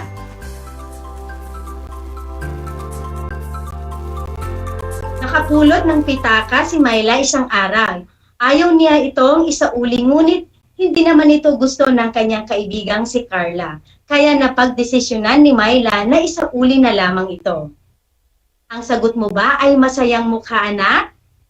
Tumpak! Dahil ang tamang desisyon ay nagbibigay ng payapang isipan, kaya tama na isauli ang napulot na pitaka sapagkat hindi nila ito pag-aari, kaya marapat lamang na isauli nila ito. Pangatlong bilang, ang pamilya ni Mang Mario ay magkakaiba ng paniniwala. Ngunit nagkakasundo naman sila sa usapin ng pagmamahal sa kapwa at Panginoon. Ulitin ko, ang pamilya ni Mang Mario ay magkakaiba ng paniniwala, ngunit nagkakasundo naman sila sa usapin ng pagmamahal sa kapwa at sa Panginoon. Kung ang sagot mo ay masayang mukha, tumpak! Kahit magkakaiba ang inyong paniniwala sa inyong pamilya, hindi iyon hadlang para sa pagkamit ng isang layunin, lalo na kung para sa ikakabuti ng ating kapwa at para sa pananampalataya sa ating Diyos. Pang-apat na bilang, si Mang Lucas ay may kandidatong nagugustuhan na taliwas sa kanyang kapatid. Sa kabila nito, hindi nila pinakikialaman ang pasya ng isa't isa. Kung ang sagot mo anak ay masayang mukha, mahusay ka. Dahil may kanya-kanya tayong desisyon at naisin sa buhay. Kaya marapat lamang na ating igalang ang kanilang karapatan sa pagpili ng kanilang napupusuang kandidato bilang tanda ng paggalang sa kanilang opinyon. Wala tayong karapatang diktahan ng ating kapwa kung ano ang dapat nilang gawin. Piliin nating maging mabuting halimbawa para sa kanila, upang makita nila na tayo ay nararapat tularan at hindi ang ipagpilitan ang ating opinyon. Panglima, nagpasya ang buong barangay na itali ang lahat ng alagang aso upang maiwasan ang kalat sa lansangan. Sinunod naman ito ng lahat. Ulitin ko, nagpasya ang buong barangay na itali ang lahat ng alagang aso upang maiwasan ang kalat sa lansangan. Sinunod naman ito ng lahat. Ang sagot mo ba ay masayang mukha?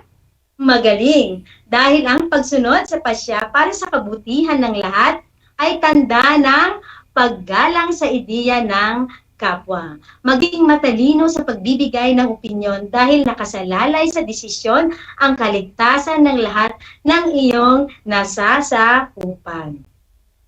Nakuha mo ba ang lahat ng tamang sagot, mga anak?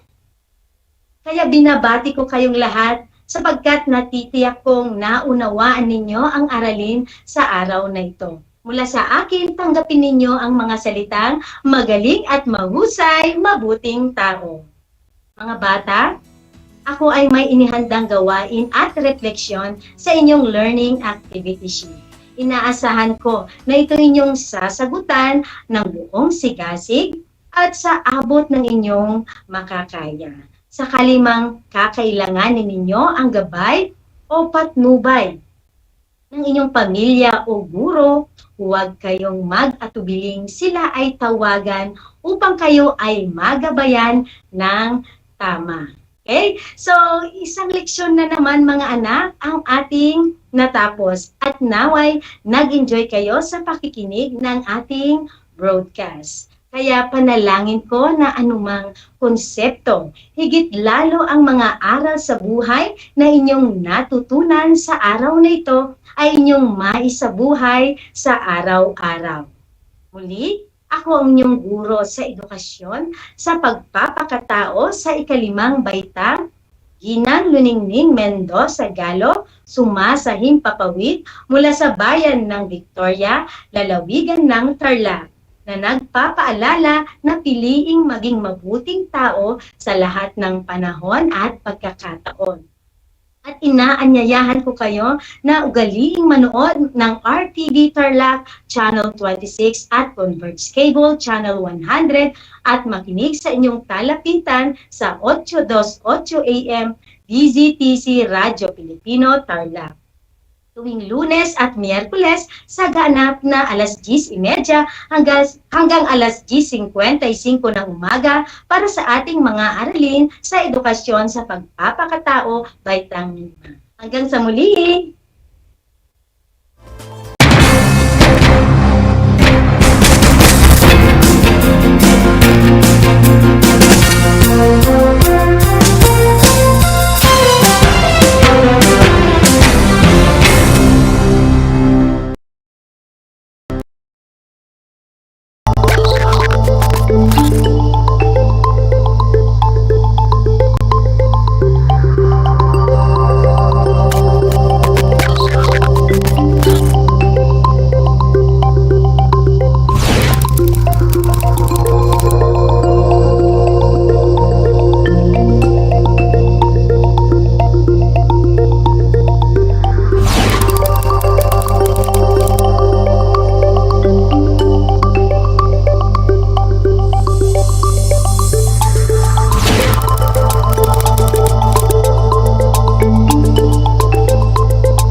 Did you know that children learn more when they initiate an activity and are actively engaged in it? This is your science teacher broadcaster, Princess Diana L. Ronquillo for Aral TarlakHenyo. Let's learn science together on Aral TarlakHenyo. Catch us live every Monday to Friday from 8:30 a.m. to 5:30 p.m. Watch Aral TarlakHenyo on RTV Tarlac, Channel 26, simulcast over Radyo Pilipino, DZTC 828 kHz, and stream live on FB page and YouTube channel of RTV Tarlac, Channel 26.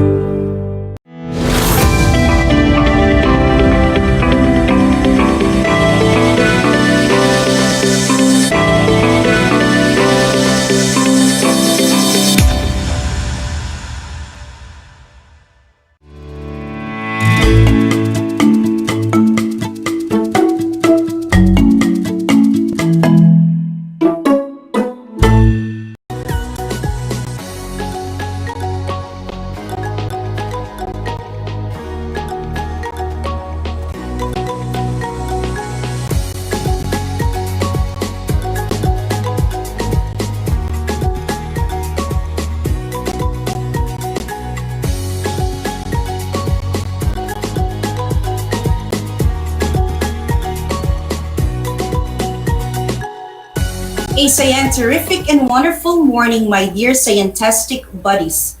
How's our day today? Fantastic?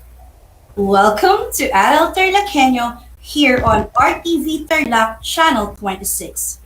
Simulcast over DZTC Radio Pilipino Tarlac and live via Facebook page of RTV Tarlac, Channel 26. You can also watch Project Shine Aral TarlakHenyo on Channel 100 of Converge TV.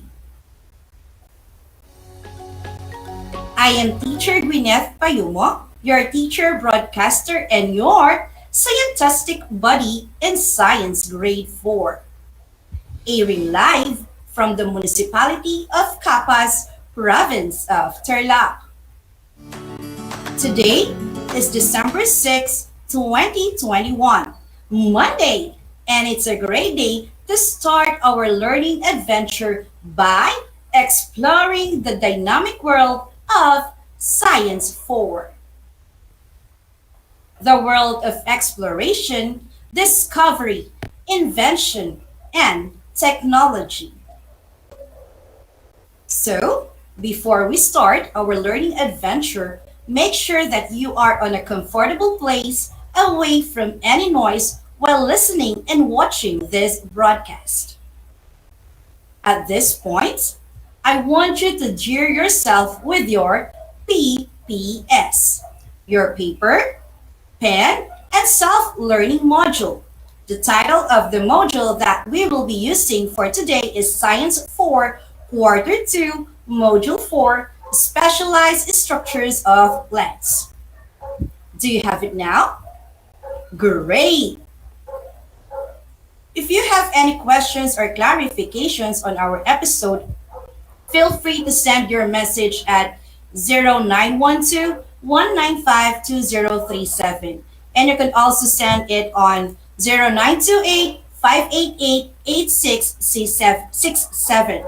And for those who are watching us on our Facebook Live, you may type in your messages or comments in the comment section. Today, we will be discussing about the specialized structure of terrestrial and aquatic plants. And you are expected to identify the specialized structures of terrestrial and aquatic plants and identify which plant could grow in a particular habitat. So, stay tuned and listen attentively. Now, to check your understanding of the previous lesson discussed by Teacher Ian last week, let's answer the first activity. Reminder, for those who are watching via Facebook Live, you may type your answers in the comment box. Let me read first the direction. Read and answer each question. Write the letter of the correct answer on your paper. Are you ready? Let's begin. For item number 1, what do you call the structure or behavior that helps an organism survive in its environment? Letter A, adaptation. Letter B, camouflage. Letter C, mimicry. And letter D, population. Again, for your choices are A, adaptation, B, camouflage, C, mimicry, and D, population. What is the answer? If your answer is letter A, adaptation, that's a good start. This time, let's have question number 2. What protects fishes from diseases and from other animals that live in water? A, gills, B, fins, C, scales, and D, tail. Again, the choices are A, gills, B, fins, C, scales, and D, tail. The answer is letter C, scales. Did you get the right answer? Good job! For the third number, shrimps and lobsters are covered with outside skeleton or exoskeleton. What covers other animals like clams and mussels? A, skin, B, scales, C, shells, and D, thorns. Again, for your choices, you have A, skin, B, scales, C, shells, and D, thorns. What's your answer? Okay, wonderful. Letter C, shells is the correct answer. We proceed to question number 4. Why is the animal's body covered with scales, shells, and the like? A, for decoration, B, for protection, C, for reproduction, and D, for movement. Again, A, for reproduction, B, for protection, C, for reproduction, or rather letter A for decoration, B for protection, C for reproduction, and D for movement. What do you think is the right answer? If your answer is letter B for protection, that's incredible. Next question, number 5. Animals have body parts like legs for walking. What part is needed for animals to fly? A, tail, B, wings, C, legs, and D, antenna. Again, A, tail, B, wings, C, legs, and D, antenna. So what's the answer? Superb! It's letter B, wings. Great job, my dear scientastic buddies. How's your score? Did you get a perfect score? Sensational! I am so proud of you for accomplishing this activity. That only shows you understand the lesson in the last episode. And for those who didn't, that's perfectly fine because you can watch the previous episode to learn more and to fully understand the topic discussed by Teacher Ian. As what I've said a while ago, our science adventure will focus on Science 4, Quarter 2, Module 4, entitled Specialized Structures of Plants. Are you ready? Hop in and let the adventure begin. To start with, my dear scientistic buddies, let's play a game. I know all of you are excited and ready to take up the challenge. Am I correct? The title of our game is Name It to Win It. Try to arrange the jumbled letters to name the following plants. Write the answers on your paper. For those who are watching via Facebook Live, you can type your answer in the comment box. And for those listening to radio, please listen attentively as I read each jumbled letters for you to form the word correctly. I am giving you 3 seconds to write or type your answer. Are you ready?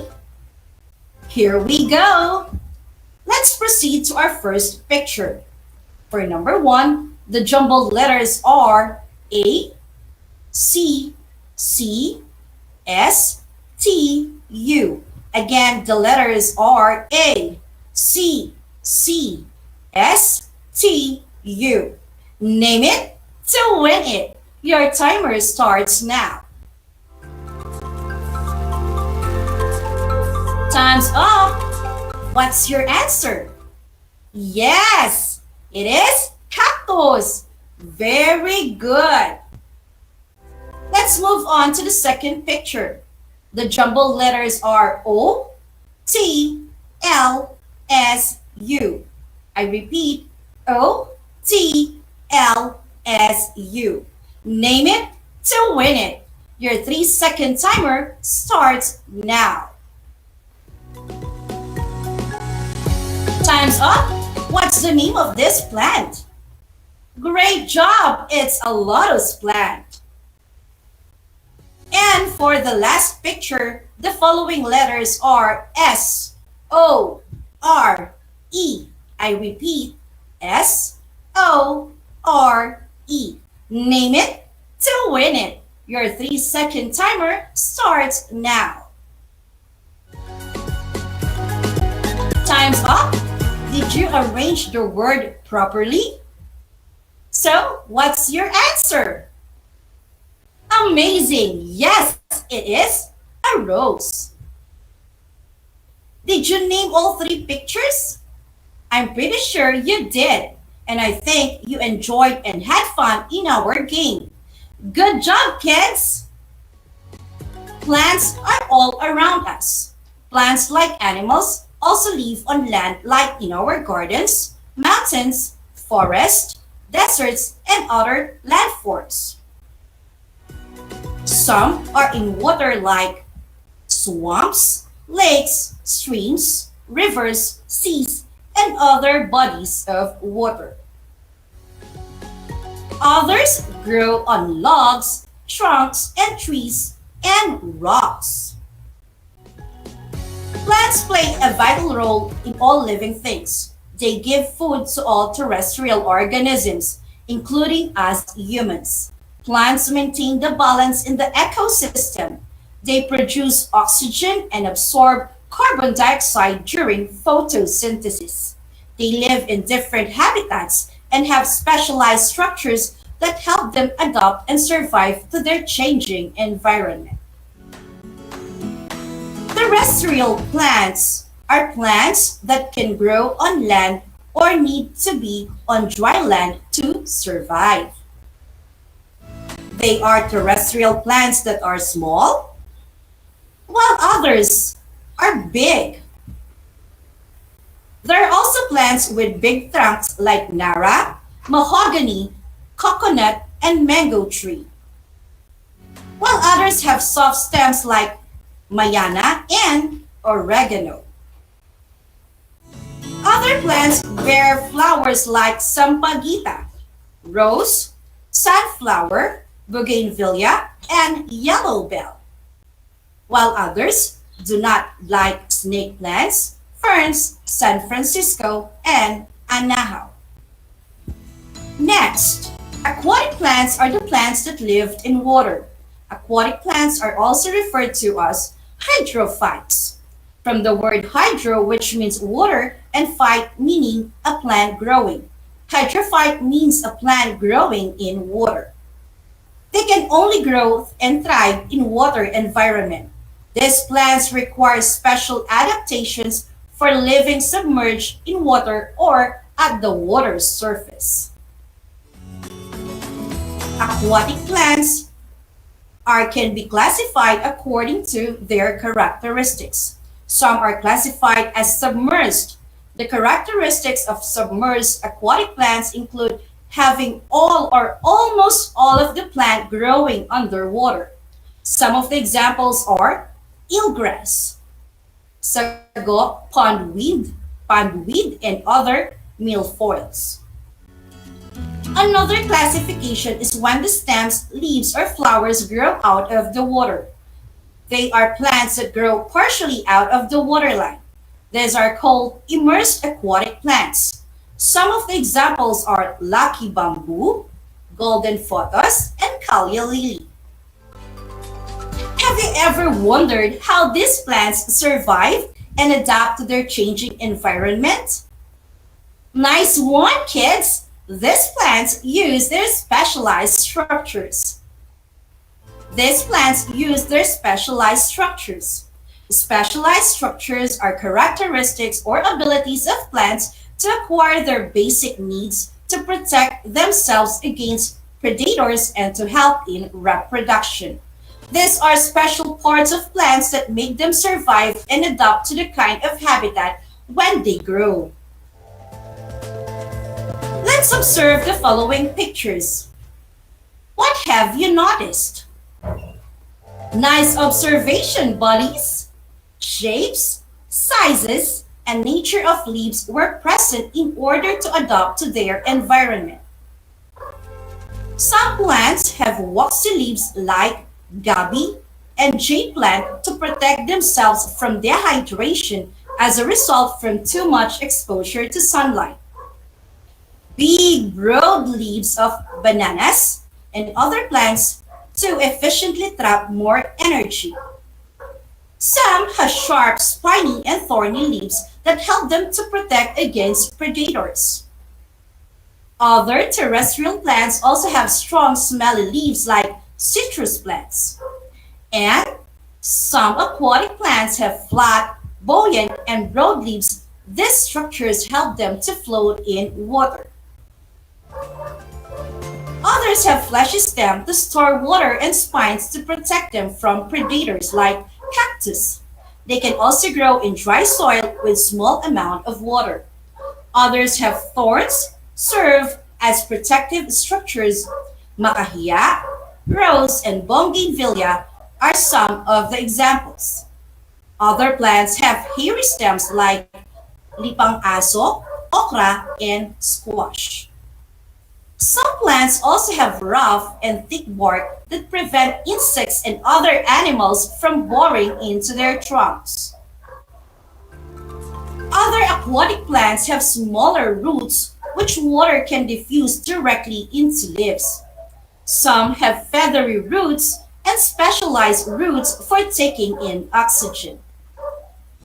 There are also long roots of plants that help them to reach the soil underwater. Water hyacinth is the best example. Others have unpleasant odor of fruits that protects these plants from being eaten by predators, and flowers that attracts insects to pollinate. So, those are some of the specialized structures of plants which is helpful for them to adopt and survive in their specific habitats. Are you still with me, my dear scientific buddies? Now, let's see if you truly understand what we have discussed today. To process what you have learned from this episode, let's answer this activity. Here's the direction. Copy the table and check the proper column whether the plant can grow on terrestrial or in aquatic habitat. Write the answers on your paper. And for those who are watching via FB Live, you may type terrestrial or aquatic in the comment section. I'm giving you 25 seconds to finish this activity. Ready? Timer starts now.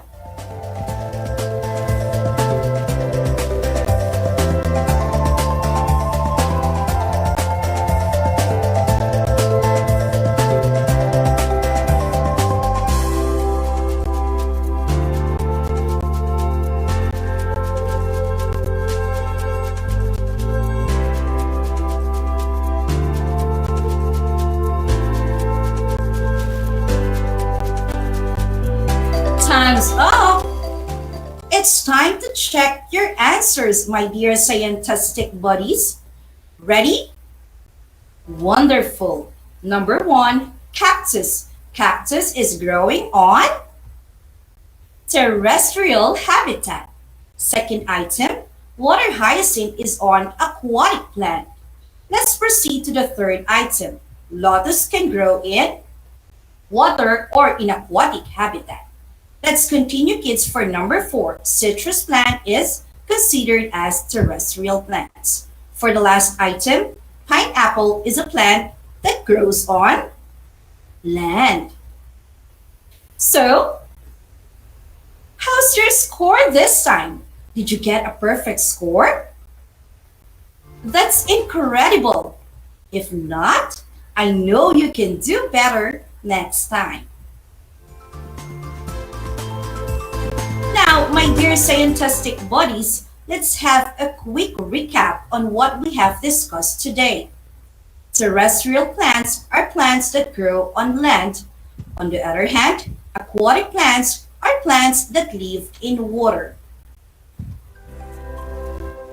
Remember also the specialized structures that we can see on the leaves, stems, roots, flowers, and fruits of some plants. These are vital for these plants to grow, adapt, and survive for their changing environment. This time, let's see if you truly understood the lesson we tackled today. It's assessment time, my dear scientific buddies. In this activity, we're going to choose the letter of the correct answer. Write your answers on your paper, or you may type it in the comment section if you are watching us live on Facebook. Ready? For item number 1, what specialized structure is common to rose and bougainvillea? A. Both have stinging hairs. B. Both have sticky leaves. C. Both have thorny stems. D.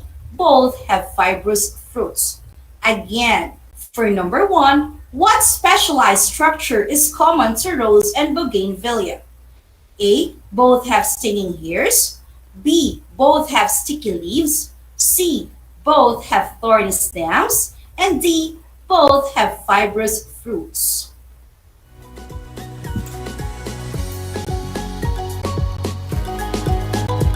Moving on to item number 2. What specialized structure is present to succulents and cacti? A. Big and hard stem. B. Long and hairy stem. C. Small and spiny stem. And D. Fleshy and spiny stem. Again, what specialized structure is present to succulents and cacti? A. Big and hard stem. B. Long and hairy stem. C. Small and spiny stem. And D. Fleshy and spiny stem. And for our third question, which of the following plants have fleshy stems as their specialized structure to conserve water for a long time? A. Cactus. B. Cogon. C. Pineapple. And D. Strawberry. Again, which of the following plants have fleshy stems as their specialized structure to conserve water for a long time? A. Cactus. B. Cogon. C. Pineapple. And D. Strawberry. Let's go to our fourth item. Which of the following plants is characterized by a sharp leaf that might cause you harm once you touch it? A. Ginger. B. Calamansi. C. Rose. And D. Talahib. Again, for number 4, which of the following plants is characterized by a sharp leaf that might cause you harm once you touch it? A. Ginger. B. Calamansi. C. Rose. And D. Talahib. Now, let's proceed to our last item, number 5. Why is it that water hyacinth floats in water? A. It is light in weight. B. Its stem is filled with air. C. It has spreading long root stem. And D. It has light rounded waxy leaves. Again, why is it that water hyacinth floats in water? A. It is light in weight. B. Its stem is filled with air. C. It has spreading long root stem. And letter D. It has light, rounded, waxy leaves. Now, let's see if you got the right answers. For number 1, letter C, both have thorny stems. Number 2, the right answer is letter D, fleshy and spiny stem. We proceed to number 3. Letter A, cactus. For item number 4, letter D, talahib is the correct answer. And for number 5, the answer is letter C. It has a spreading long root stem. So, how was your score, my dear scientific buddies? Well, what a wonderful work! Congratulations for accomplishing this task. I know all of you got good scores and that you were able to acquire the knowledge to fully understand our topic this week. For your assignment, make a portfolio from cut-out pictures of plants from magazines. Describe and identify whether each plant has a specialized characteristics or structures. Before we end, my dear scientific buddies, always remember to be humble, be teachable, and always keep learning. With that, we are done with today's episode.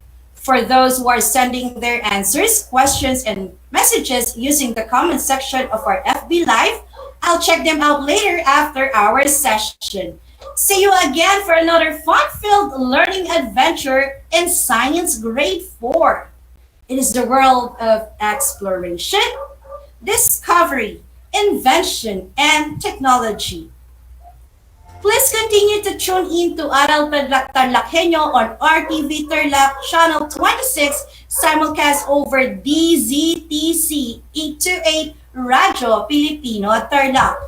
I am Teacher Gwyneth Payumo, your teacher broadcaster and your scientific buddy in Science Grade 4. Thank you and enjoy learning. Bye!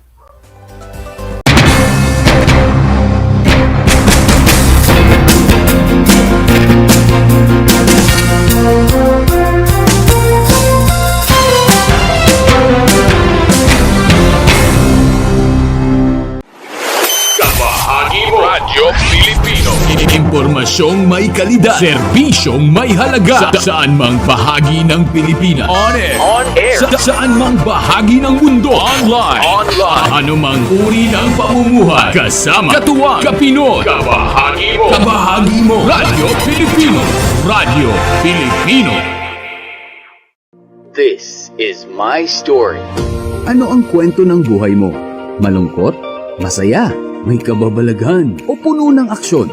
Ang bawat kwento ng kapwa nating Pilipino ay mahalaga. This is my story. Sama-sama nating ibahagi ito upang magbigay aral at inspirasyon sa ating lahat. This is my story. This is my story. Hosted by Mitch Desunia tuwing Sabado alas 3 hanggang alas 4 ng hapon. Mapapakinggan dito sa Radyo Pilipino at mapapanood sa RTV Tarlac Channel 26. This is my story. Gutom ka ba sa impormasyon? May namiss ka bang subject at leksyon? Gusto mo bang alalahanin ang nakaraan o dagdagan ang iyong kaalaman? Lahat yan alamin natin because the professor is in. Professor on air and online. Kasama si Professor Willie Perez. Isang oras na kaalaman, isang oras na makabuluhan. Professor on air. Mamangha at tumawa sa mga tips at trivia. Sa gabay at tanong, sagot ka rin niya. Professor on air and online. Kasama si Professor Willie Perez. Tuwing Sabado, alas 10 hanggang alas 11 ng umaga. Mapapakinggan sa Radyo Pilipino at mapapanood sa RTV Tarlac Channel 26. Professor on air.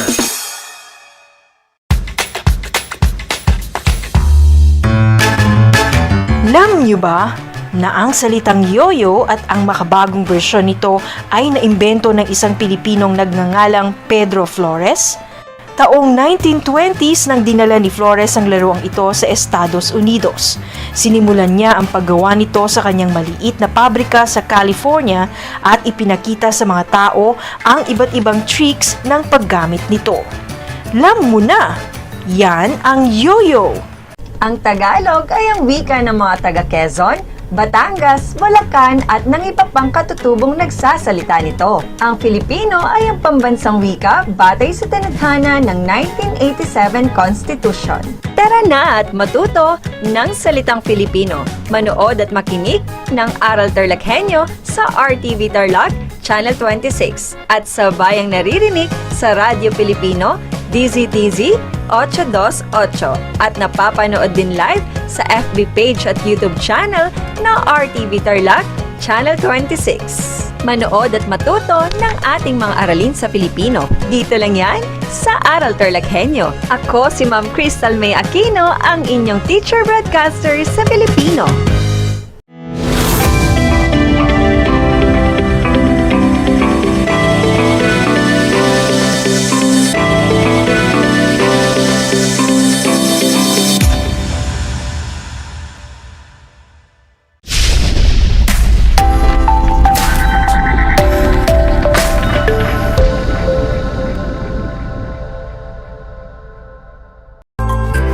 Kayo ay nakatutok pa rin sa Aral TarlakHenyo dito sa RTV Tarlac Channel 26 at sa bayang napapakinggan sa DZTC 828 Radyo Pilipino Tarlac.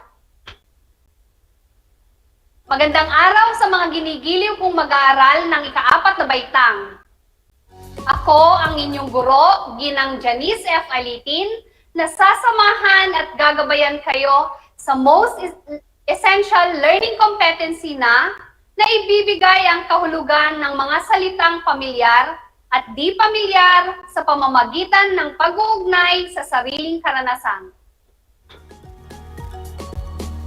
May kaalaman ka na ba tungkol sa salitang pamilyar at di pamilyar sa pagpapakahulugan sa mga salitang ito gamit ang iyong karanasan? Subukin muna natin kung hanggang saan ang iyong nalalaman.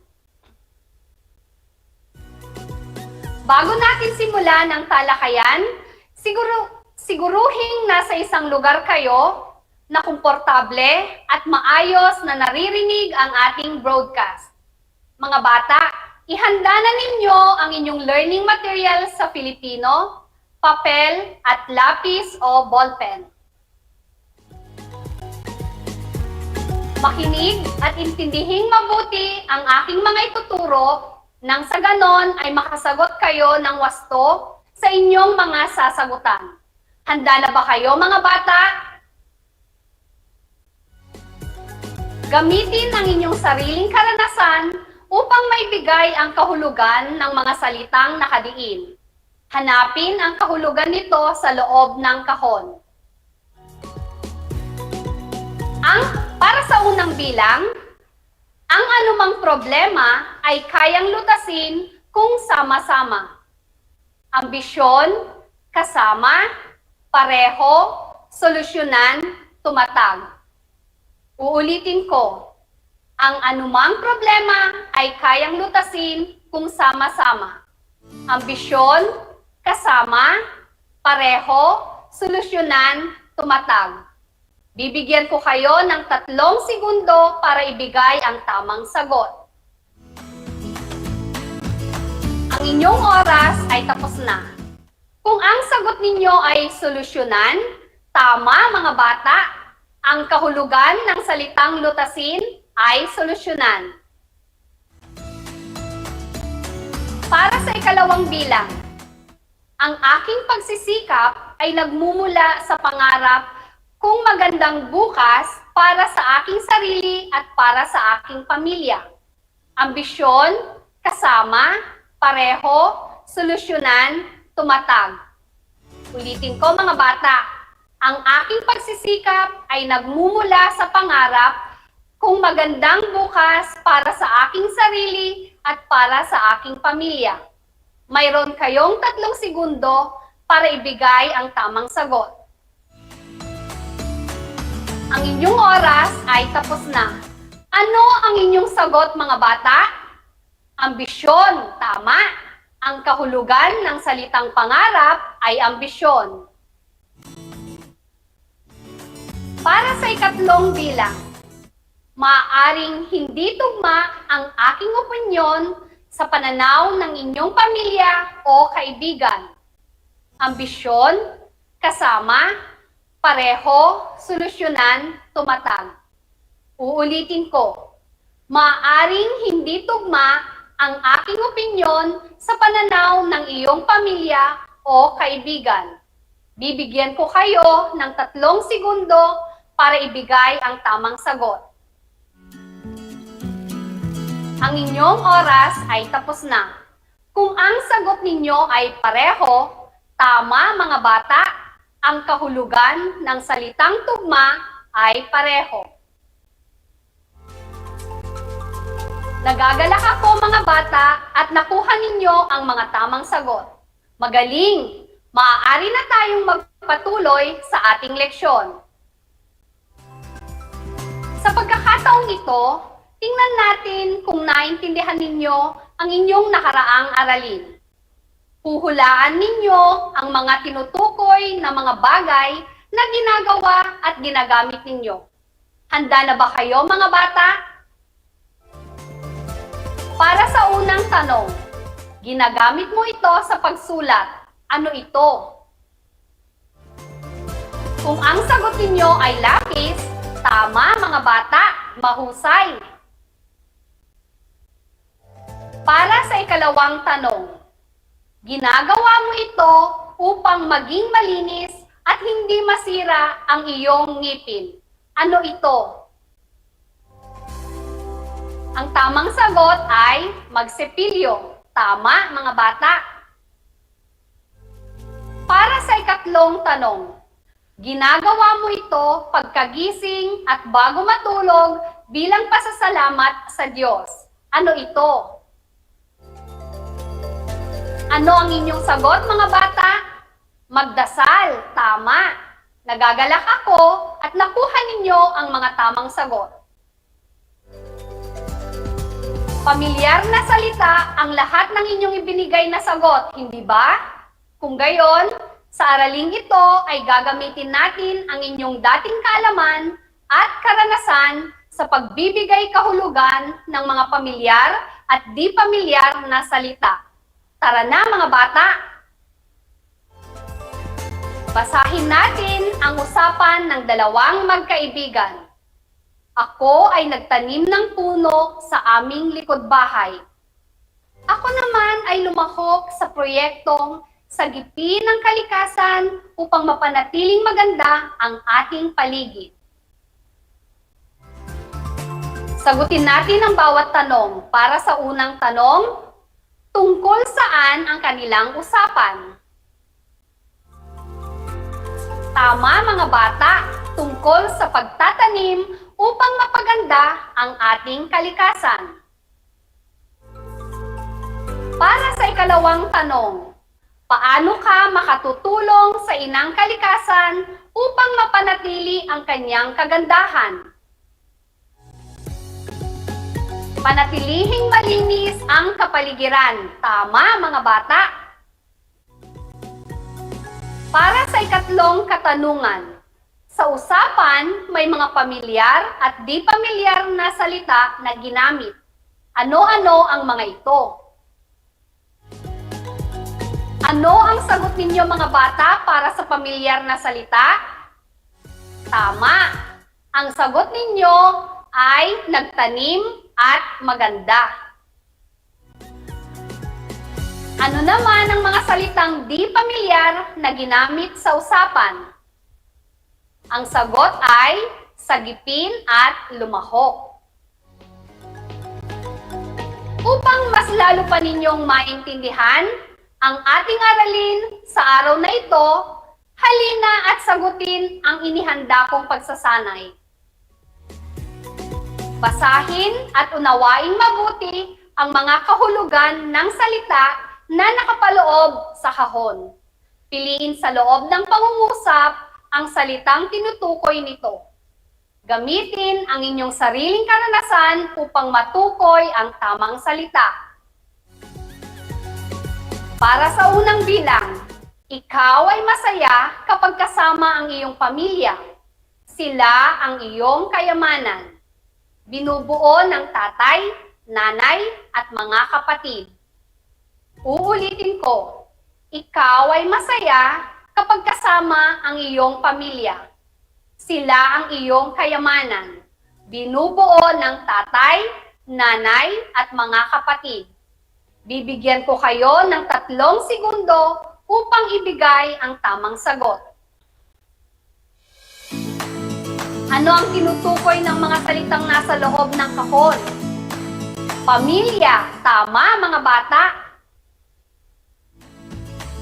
Para sa ikalawang bilang, tapos na ang bakasyon, kaya naghahanda ka na pati mga kamag-aral mo para sa pasukan.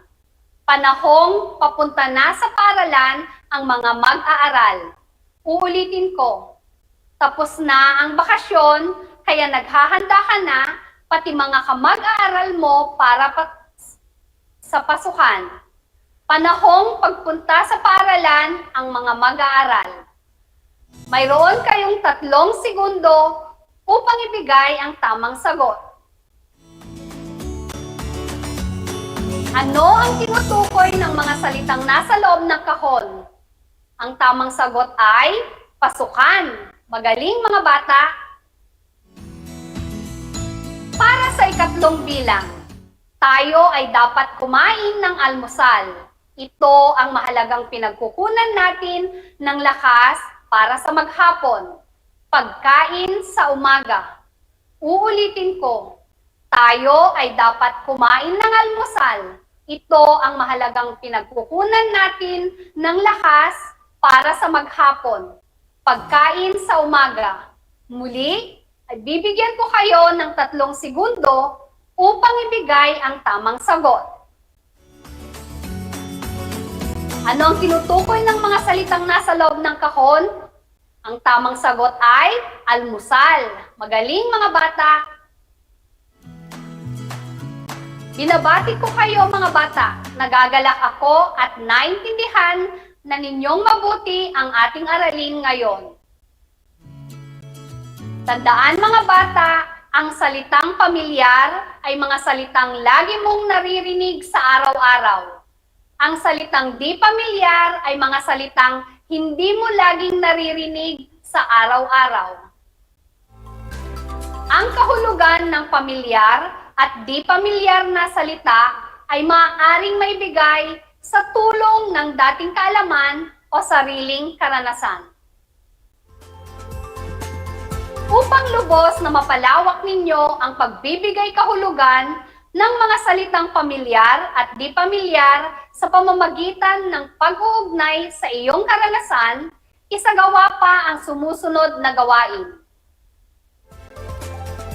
Ito ang panuto ng ating pagsasanay. Handa na ba kayo mga bata? Ibigay ang kahulugan ng mga salitang may diin. Sinisilop ng aking magulang ang mga mahahalagang bagay upang sila ay hindi makapag-aksaya.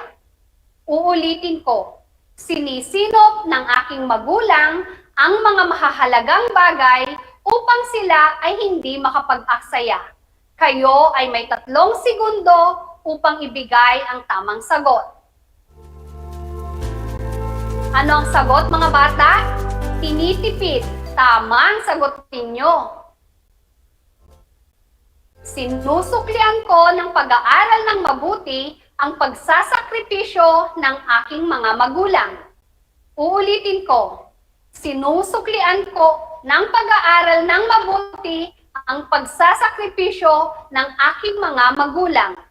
Bibigyan ko ulit kayo ng 3 segundo upang ibigay ang tamang sagot. Ano ang sagot mga bata? Tama! Ang sagot ay pagsisikap. Magaling mga bata, binabati ko kayo at nakuha ninyo ang mga tamang sagot. Hanggang saan na ba ang inyong kahusayan sa pagbibigay ng kahulugan sa mga salitang pamilyar at di pamilyar batay sa inyong karanasan. Ibigay ang kahulugan ng salitang tinutukoy sa pangungusap sa pamamagitan ng pag-uugnay nito sa iyong sariling karanasan. Ito ang ginagawa mo kapag may hinahanap kang isang bagay sa gitna ng marami pang bagay. A. Bumibili. B. Naghahalongkat. C. Naglilinis. Uulitin ko. Ito ang ginagawa mo kapag may hinahanap kang isang bagay sa gitna ng marami pang bagay. A. Bumibili. B. Naghahalongkat. C. Naglilinis. Ano ang tamang sagot, mga bata? B. Naghahalongkat. Tamang sagot ninyo. Ito ang ginagawa ng iyong magulang na pinagmumulan ng perang ikinabubuhay ninyo. A. Pagbabakasyon. B. Paghahanap buhay. C. Pagpapagawa. Uulitin ko, ito ang ginagawa ng iyong magulang na pinagmumulan ng perang ikinabubuhay ninyo. A. Pagbabakasyon. B. Paghahanap buhay. C. Pagpapagawa. Ang tamang sagot ay letrang B. Paghahanap buhay.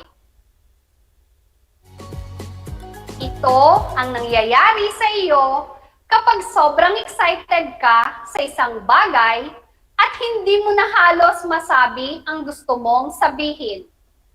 A. Naiiyak. B. Di magkandatuto. C. Nadadapa. Uulitin ko. Ito ang nangyayari sa iyo kapag sobrang excited ka sa isang bagay at hindi mo na halos masabi ang gusto mong sabihin. A. Naiiyak. B. Di magkandatuto. C. Nadadapa. Ano ang sagot ninyo, mga bata? B. Di magkandatuto. Tama. Ito'y isang bagay na ginagawa ninyo sa pinto kapag paalis kayong lahat ng bahay. A. Iniaawang. B. Ipinipinid. C. Ibinubukas. Uulitin ko. Ito'y isang bagay na ginagawa ninyo sa pinto kapag paalis kayong lahat ng bahay. A. Iniaawang. B. Ipinipinid. C. Ibinubukas. Kung ang sagot ninyo ay letrang B, ipinipinid, tama kayo, mga bata.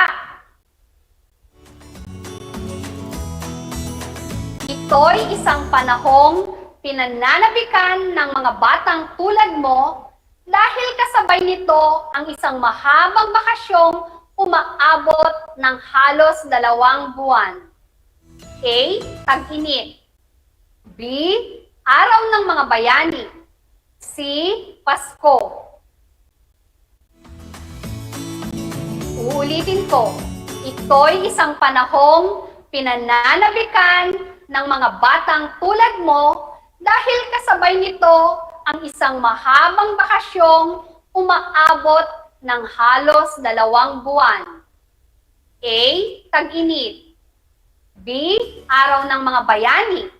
C. Pasko. Ano ang sagot ninyo, mga bata? A. Tag-init. Tama. Mahusay. Batid kong alam na ninyong gamitin ang inyong dating kaalaman o karanasan sa pagbibigay kahulugan sa mga pamilyar at di pamilyar na salita. Bago tayo magtapos sa araw na ito, balikan muna natin ang ating leksyon.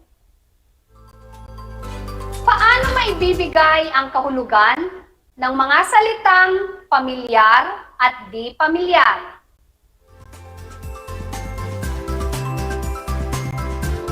Maibibigay ang kahulugan ng pamilyar at di pamilyar na salita sa tulong ng dating kaalaman o sariling karanasan.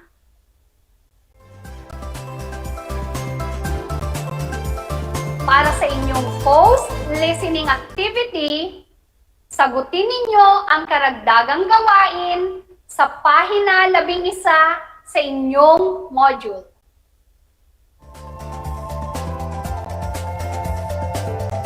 Humingi kayo ng tulong sa inyong mga magulang upang gabayan kayo sa pagsagot sa bawat bilang.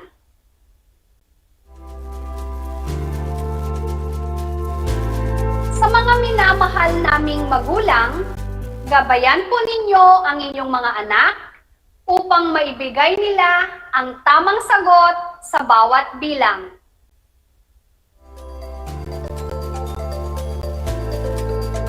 Muli po, ako ay nagpapasalamat sa inyong mga tulong at paggabay sa pag-aaral ng inyong mga anak.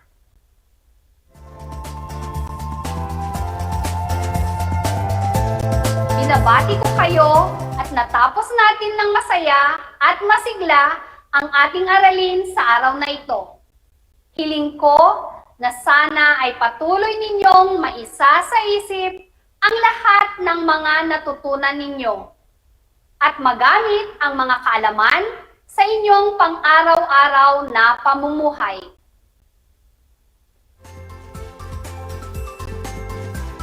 Muli, ako ang inyong guro sa Filipino 4, Ginang Janice F. Alitin, na laging nagpapaalala sa inyo na mag-aral ng mabuti hanggang sa muli. Gabayan nawa kayo ng ating poong may kapal.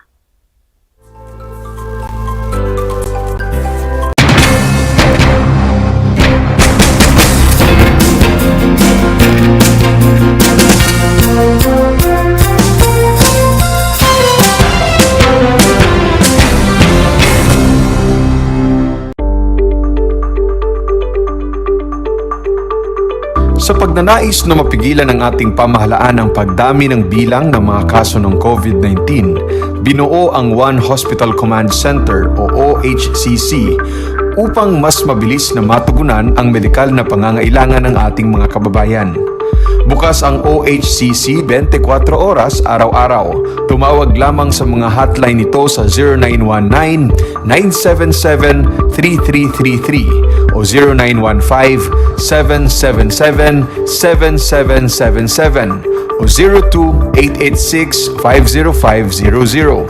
Maaari ring i-download ang Pure Force Citizens app sa Android o iOS upang mabilis na matugunan ang sinumang nangangailangan. Layon din ng OHCC na maiwasang mapuno ang kapasidad ng bawat ospital. Kaya't kung ikaw ay kinakailangang tumawag sa OHCC, mabibigyan ka ng libreng preliminary consultation. Para sa mga nangangailangan ng emergency quick response, makikipag-ugnayan ang OHCC sa DOH Bed Tracker at sa mga ospital upang makahanap agad ng pinakamalapit na bakanteng ospital. Ang transportasyon o ambulansya naman ng ospital na inirefer ng OHCC sa pasyente ang siyang susundo sa bahay nito.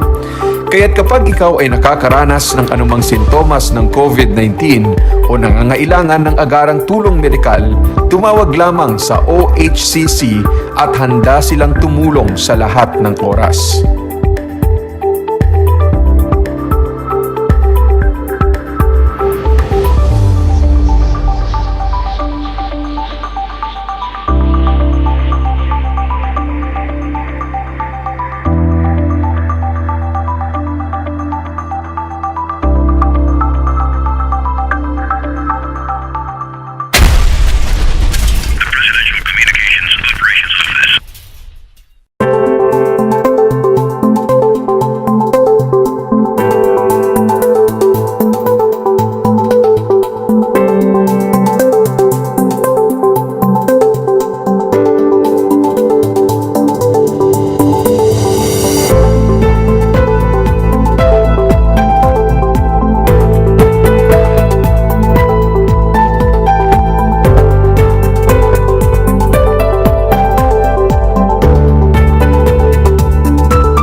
Alam nyo ba na ang salitang yoyo at ang makabagong bersyon nito ay naimbento ng isang Pilipinong nagngangalang Pedro Flores? Taong 1920s nang dinala ni Flores ang laruang ito sa Estados Unidos. Sinimulan niya ang paggawa nito sa kanyang maliit na pabrika sa California at ipinakita sa mga tao ang iba't ibang tricks ng paggamit nito. Alam mo na, yan ang yoyo!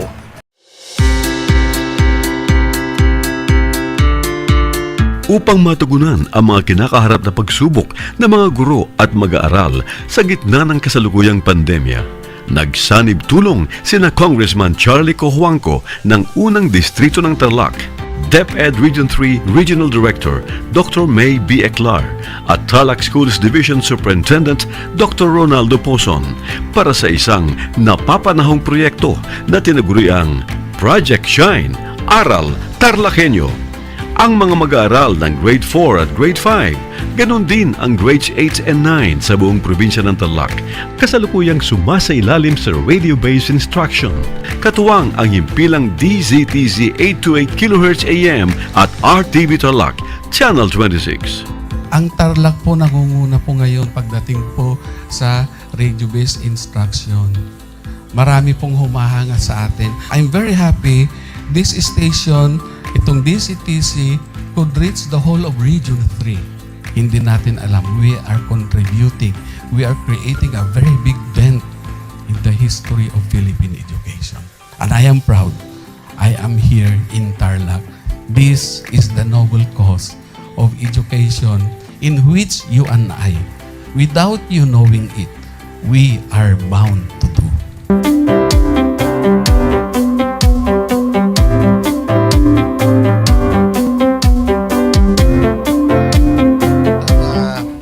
Project natin na Project Shine is a natural consequence dahil sa nangyari sa buong mundo. Let's continue to work together. I think it's very Filipino to practice bayanihan in anything or most of the things that we do. And this is a manifestation of that. No?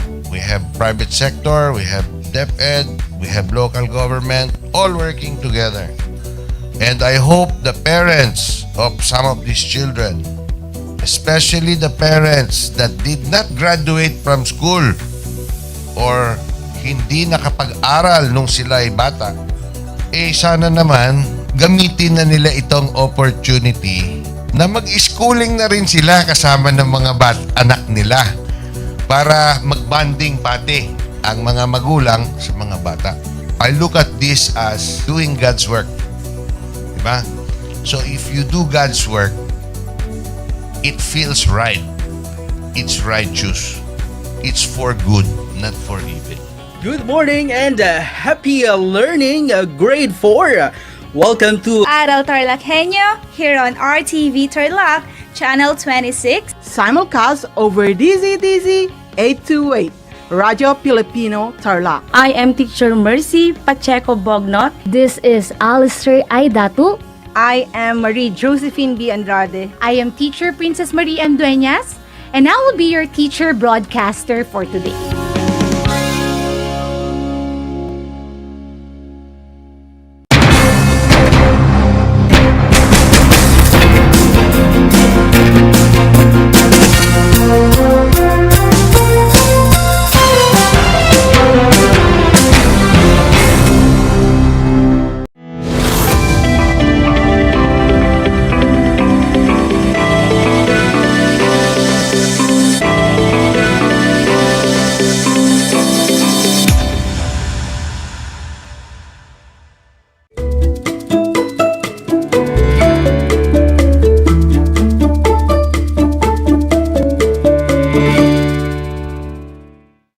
Science kids, welcome to Aral TarlakHenyo here on RTV Tarlac Channel 26. Simulcast over DZTC 828 Radio Filipino Tarlac. Broadcasting live here at Capas Tarlac, this is Sir Enzo T. Aguinaldo, your teacher broadcaster for Science Grade 5. How are you, Science kids? I am happy that we are sharing this moment to explore the fun and exciting world of science. This is the perfect time for you to prepare the following. Make sure that you have your pen, paper, and your module in Science 5. Quarter 2, Module 5, which has a title of Modes of Reproduction in Flowering and Non-Flowering Plants.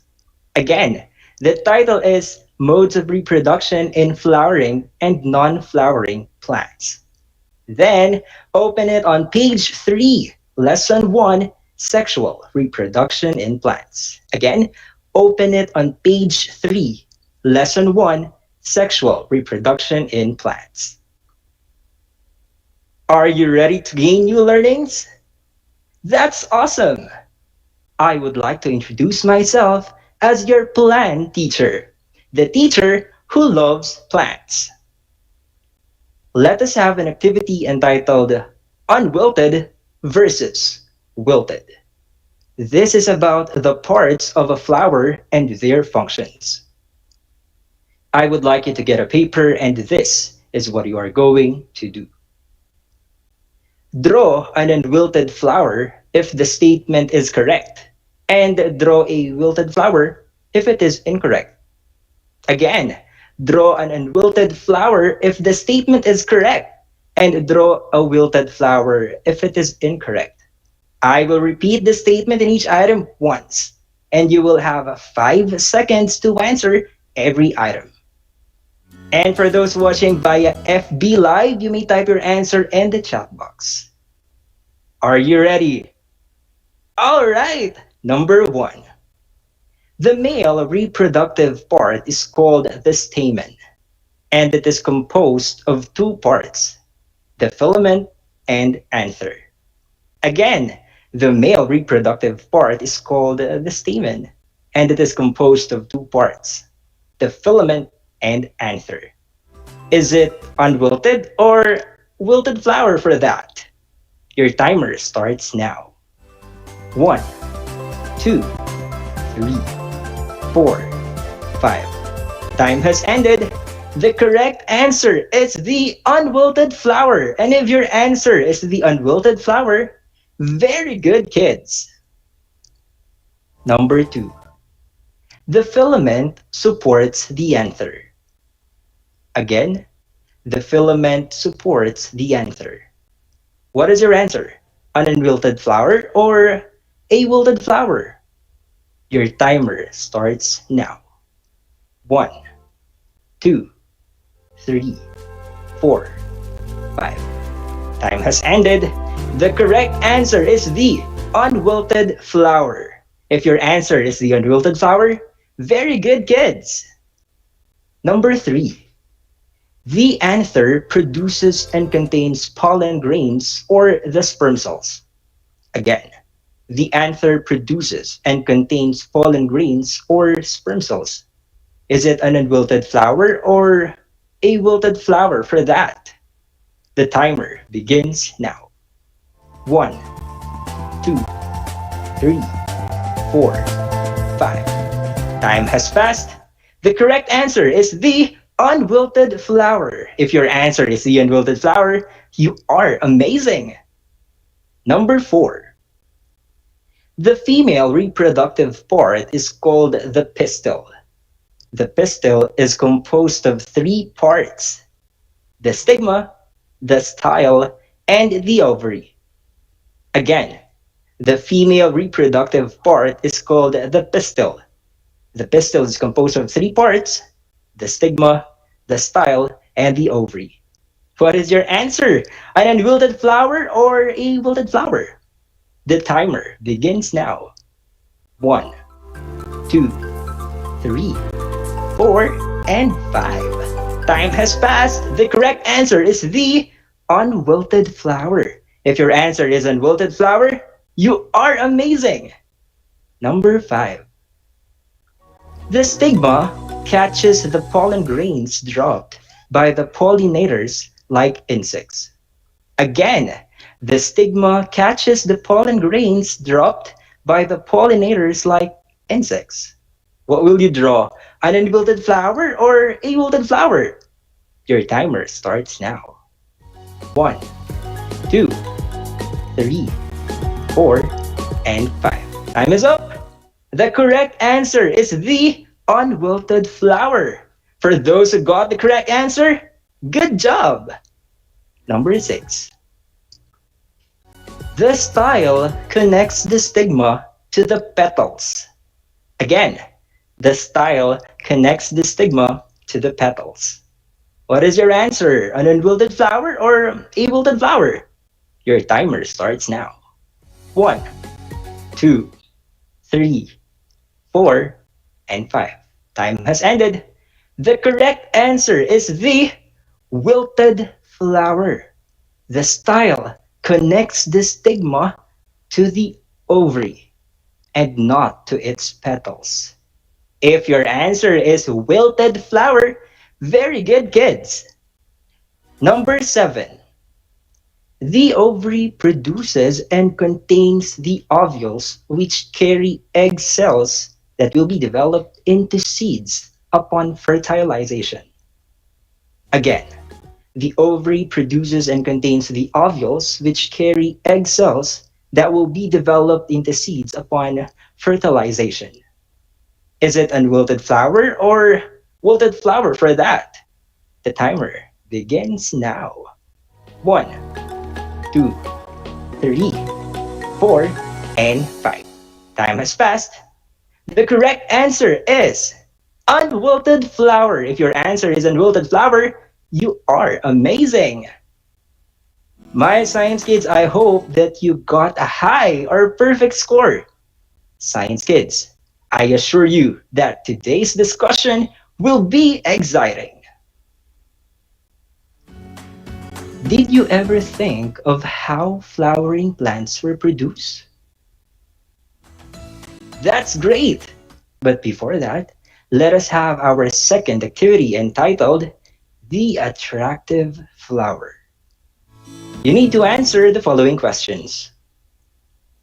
What is your favorite color? Wow, those are beautiful colors. If you will be asking me, my favorite color is yellow.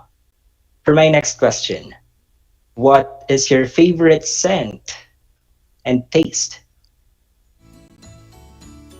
Those scents are good. Some of them smell appetizing. Again, if you will be asking me, I love the scent and taste of a freshly baked brownie. Science kids, always remember that flowers are designed to attract organisms, especially insects. Imagine that you are a butterfly or a bee, and you saw a flower that is brightly colored in yellow, or any color that you love, and smells and tastes like freshly baked brownie, or any scent or taste that you love also. Will you be attracted to the flower or not? Yes, you will be attracted. And that is the beginning of how flowering plants reproduce. With that, watch and listen carefully to our episode this morning. Our topic for this episode is modes of reproduction in flowering plants. We have two ways of plant reproduction. The first is sexual reproduction, and the second is asexual reproduction. Our topic for today focuses on sexual reproduction in plants. The plants that undergo sexual reproduction are called flowering or angiosperms. These flowering plants reproduce by using their accessory part called flower. The flower also serves as the reproductive part of the flowering plants. But how do flowering plants reproduce sexually? Like animals, plant sexual reproduction involves the fertilization of sperm cells and egg cells. In plants, it is done after pollination. What is pollination? Pollination happens when pollen grains are transferred from the anther into the stigma. Again, what is pollination? Pollination is the transfer of the pollen grains from the anthers to the stigma. We all know that plants cannot move. So my next question is, how do pollen grains transfer from the anther to the stigma? Pollination is usually brought about by insects, such as a bee and butterfly, animals such as a squirrel and bat. It can also be by humans, by water, and by wind. The insects, animals, humans, water, and wind are called pollinators. We can say that the partners of plants in pollination are the pollinators. For example, when a bee sits on a flower for sipping nectar, the pollen from the nectar gets stuck on its body. And when it flies to the next flower to get more nectar, the pollen from the bee's body will be transferred to the sticky stigma of the other flower. What will happen when the pollen grains from the anthers were transferred to the stigma of the flower? Once a pollen grain enters the stigma, it swells and grows a long tube that travels through the style until it reaches the ovary. The tube releases the sperm cells into the ovule that is found in the ovary to fertilize the egg cells. The fertilized egg cell and the ovule itself develop into a seed. The ovary then enlarges and thickens its walls to become a fruit. Again, what will happen when the pollen from the anthers were transferred to the stigma of the flower? Once a pollen grain enters the stigma, it swells and grows long tube that travels through the style until it reaches the ovary. The tube releases the sperm cells into the ovule that is found in the ovary to fertilize the egg cell. The fertilized egg cell and the ovule itself develop into a seed. The ovary then enlarges and thickens its walls to become a fruit. You know what, kids? There are two kinds of pollination. The first is self-pollination, and the second is cross-pollination. Self-pollination is the transfer of pollen grains from the anther to the stigma of the same flower or of a different flower that belongs to the same plant. Once again, what is self-pollination? Self-pollination is the transfer of pollen grains from the anther to the stigma of the same flower or of a different flower that belongs to the same plant. One of the pollinators that I want to use as an example is the wind.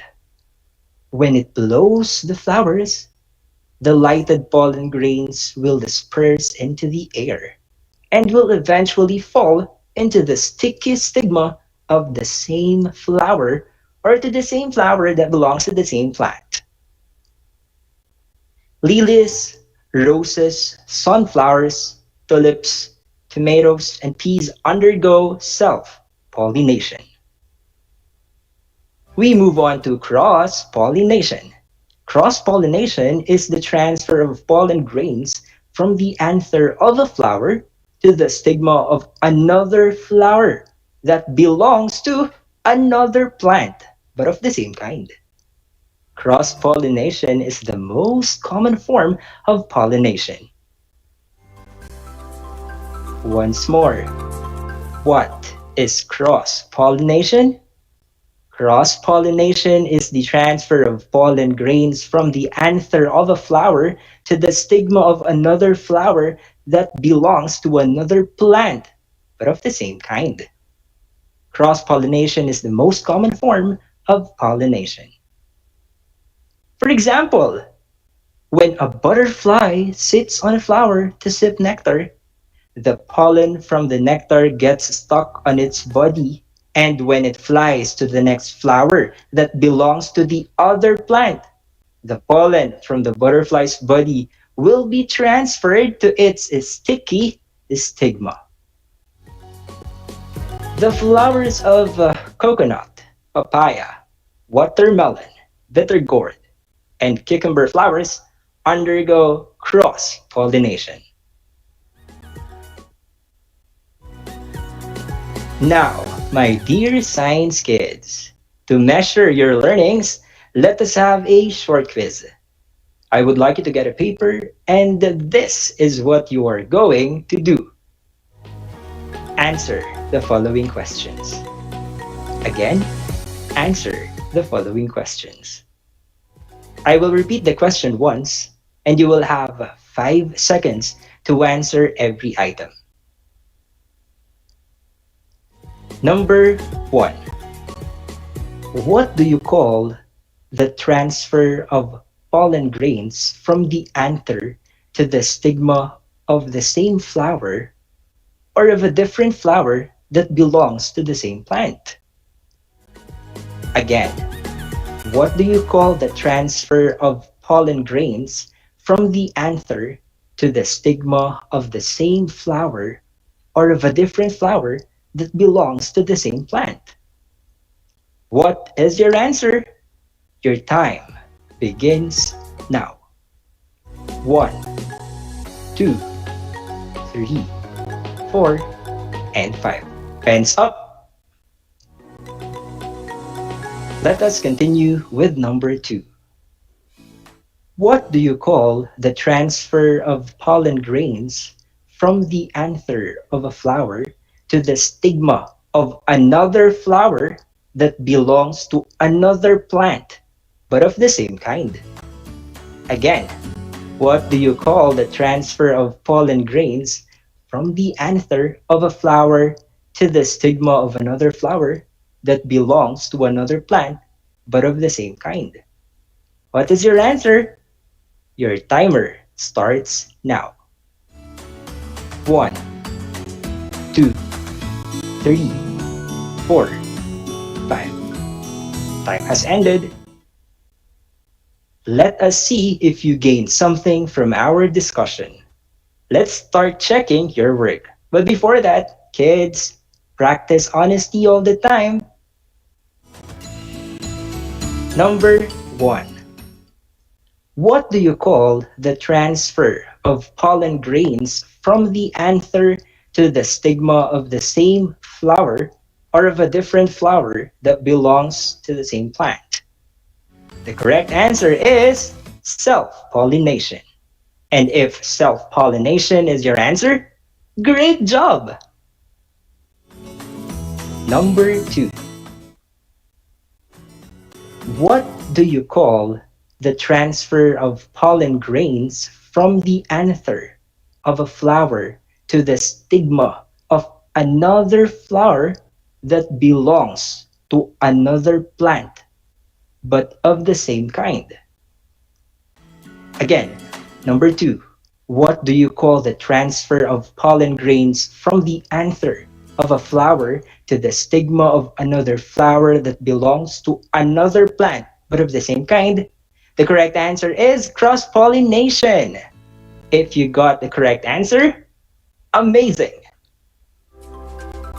Did you get everything right? Great job! With that, you deserve a thumbs up. Always bear in mind that pollination happens when pollen grains are transferred from the anthers into the stigma. Again, pollination happens when pollen grains are transferred from the anthers into the stigma. Science kids, we have two kinds of pollination. What are the two kinds of pollination? Very good! The first one is self-pollination, and the second is cross-pollination. Once again, we have two kinds of pollination. The first is self-pollination, and the second is cross-pollination. Remember also that the partners of plants in pollination are the pollinators. Will you give examples of pollinators? Wow, great job! The examples of pollinators are the insects, animals, humans, wind, and water. Again, the partners of plants in pollination are the pollinators like the insects, animals, humans, wind, and water. At this point, look at the screen and listen carefully for your assignment. Again, at this point, look at the screen and listen carefully for your assignment. On paper, answer the question. Do you think plants need to reproduce? Why? Give at least 2 reasons. Again, do you think plants need to reproduce? Why? Give at least 2 reasons. Okay, science kids, do not forget to accomplish your assignment. If you have questions, clarifications, or if you want to share something about our lesson, send me a message at 0909-704-6560. Again, science kids, if you have questions, if you have clarifications, or if you want to share something about our lesson, send me a message at 0909-704-6560.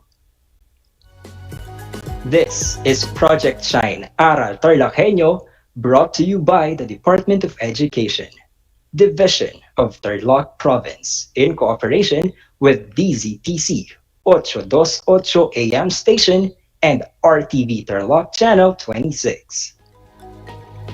Always remember that you are smart and skilled because you are a science kid. Thank you and God bless. This is your Science Grade 5 teacher broadcaster, Sir Enzo. Enjoy the rest of your day.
Alam niyo ba na ang jeep ay ang pinakasikat na uri ng transportasyon sa Pilipinas?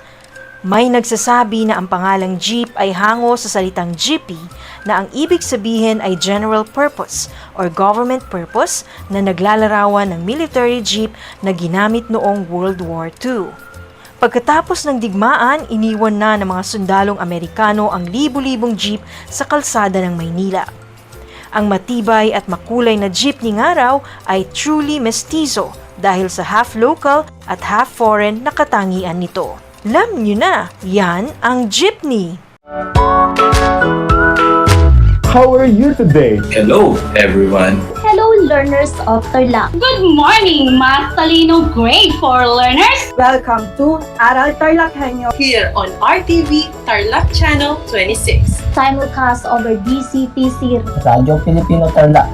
I'm Sir Glenn, your teacher broadcaster. Broadcasting live here at Paniki Tarlac. Remotely here in Concepcion, Tarlac. Live here at Barangay Pedro Elquines, Mayantok, Tarlac. Broadcasting live from Ramos National High School. Your anchor teacher today for grade 9 mathematics. your partner in education this time of pandemic. Multiply 1089 by 9. You will get an answer, the exact reverse, which is 9,801. My name is JRP Duldulao, your teacher broadcaster on Aral TarlakHenyo. For more math trivia and answers to your math questions, catch Aral TarlakHenyo every Monday to Friday from 8:30 a.m. to 5:30 p.m. Learning math is so much fun!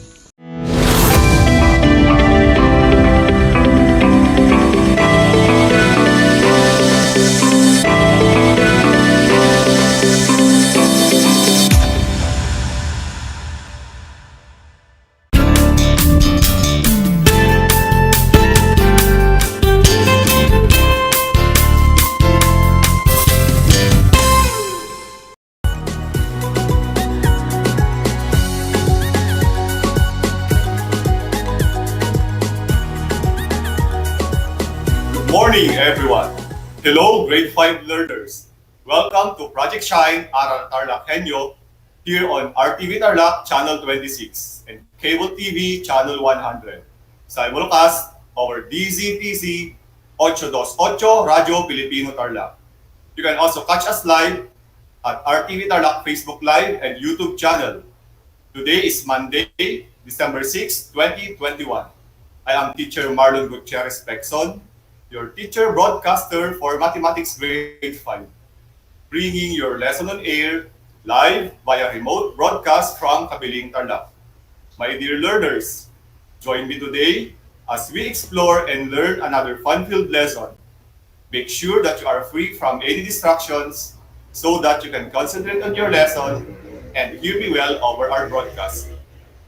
All right, please prepare your ball pen, notebook, and of course, your Mathematics Grade 5 learners materials.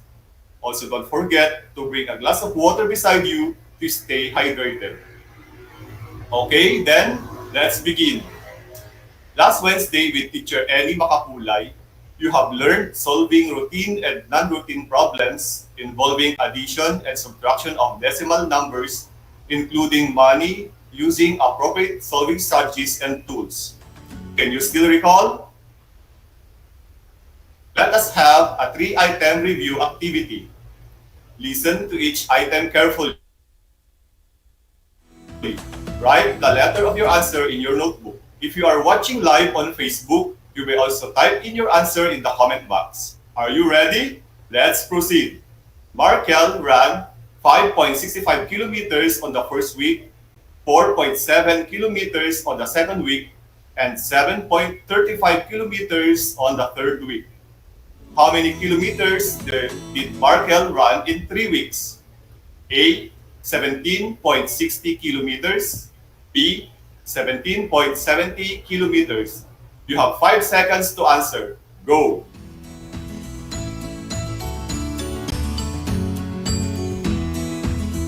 If your answer is letter B, 17.70 kilometers, then you are correct. That's a good start. Number 2.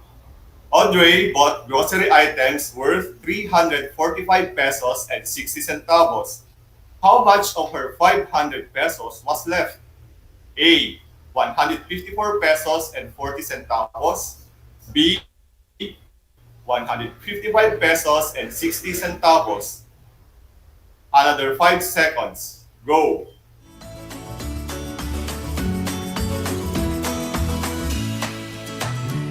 Did you answer letter A, 154 pesos and 40 centavos? That's right. Very good, children. Number 3.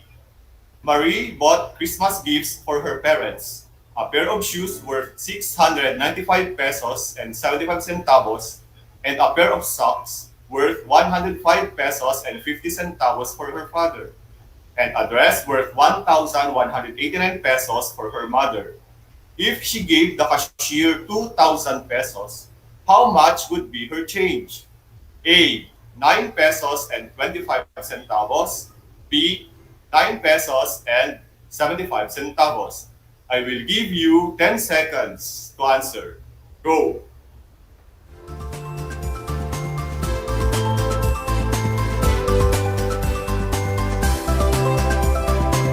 Time is over.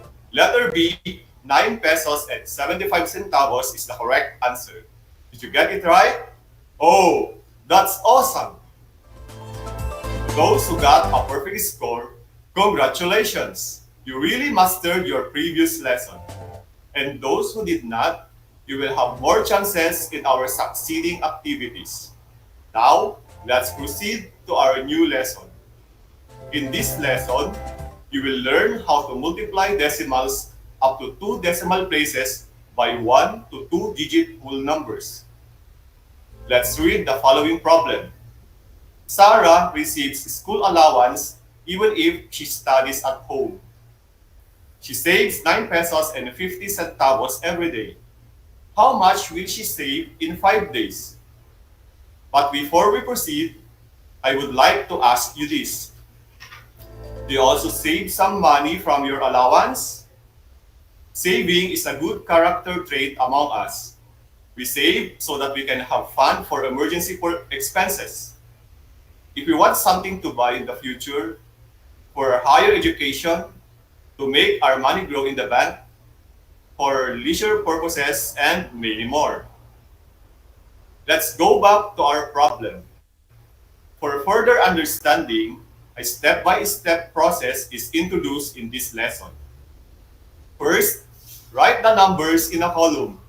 Multiply decimal the way you multiply whole numbers. Next, count the number of decimal places in the factors.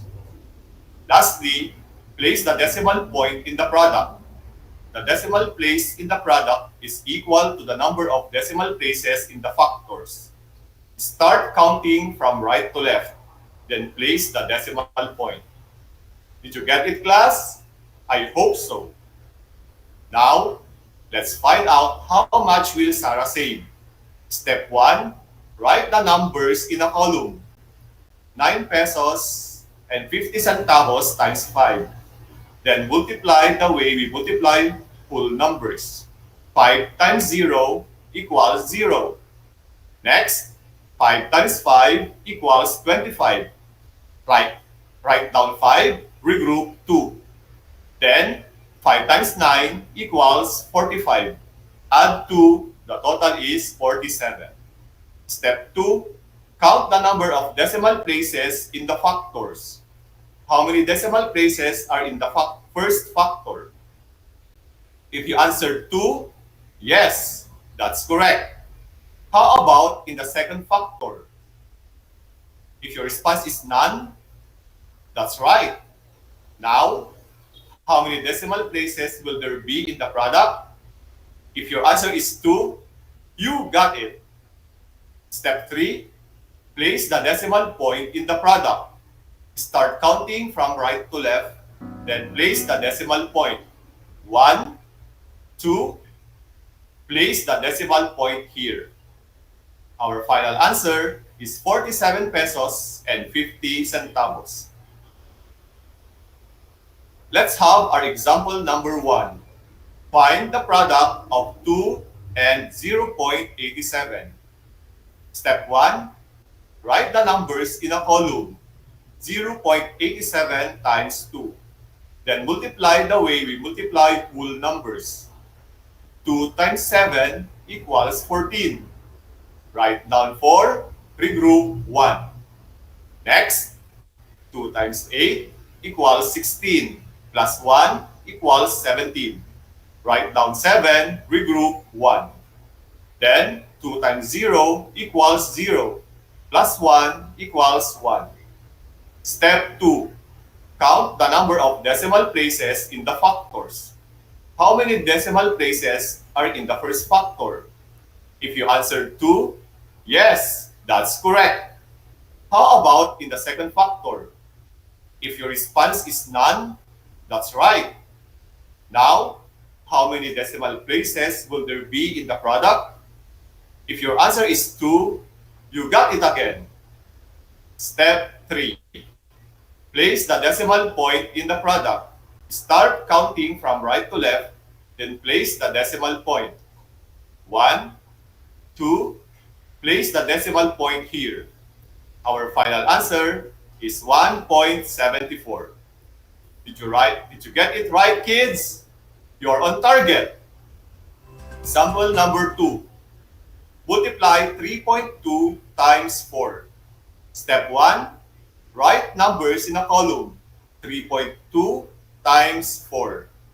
4 times 2 equals 8. Next, 4 times 3 equals 12.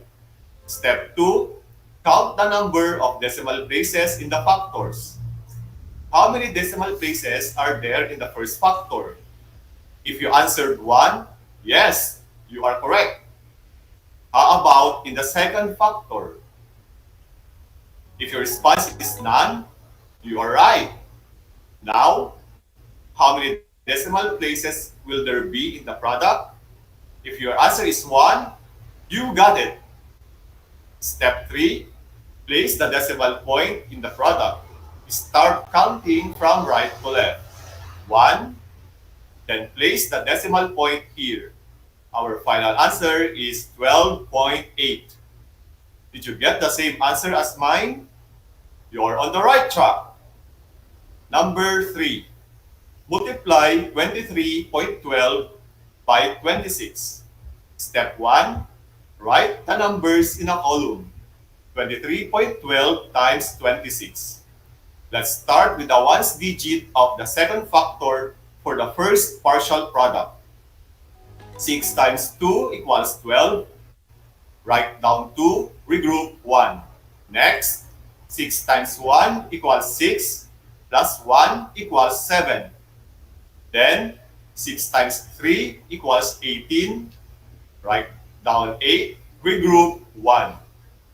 Lastly, 6 times 2 equals 12, plus 1, 13. This time, let's multiply the second digit for our second partial product. 2 times 2 equals 4. Next, 2 times 1 equals 2. Then, 2 times 3 equals 6.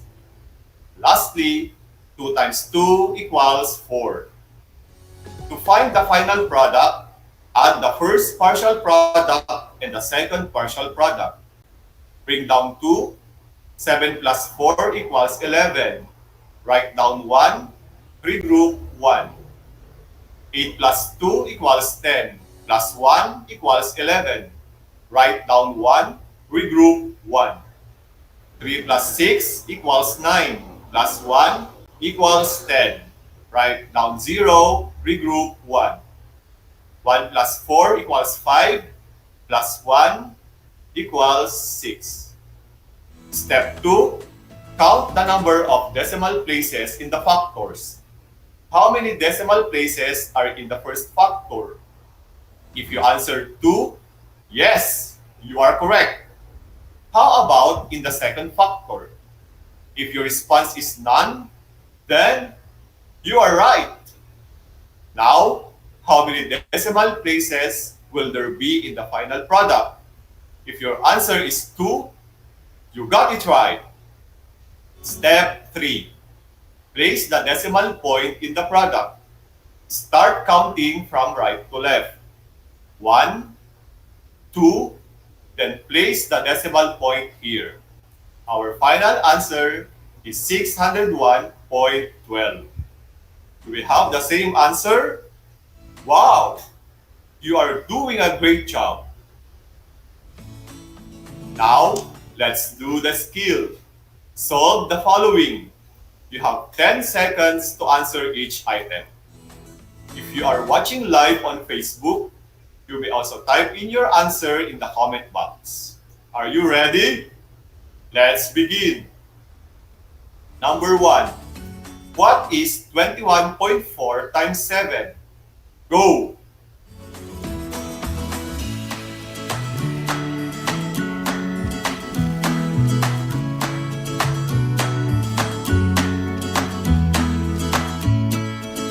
Time's over. Here is the solution. Step 1. Write the numbers in a column. 21.4 times 7. 7 times 4 equals 28. Write down 8. Regroup 2. Next, 7 times 1 equals 7. Plus 2 equals 9. Then, 7 times 2 equals 14. Step 2. Count the number of decimal places in the factors. How many decimal places are in the first factor? If you answered 1, yes, you are correct. How about in the second factor? If your response is none, you are right. Now, how many decimal places will there be in the product? If your answer is 1, you got it. Step 3. Place the decimal point in the product. Start counting from right to left. 1. Then place the decimal point here.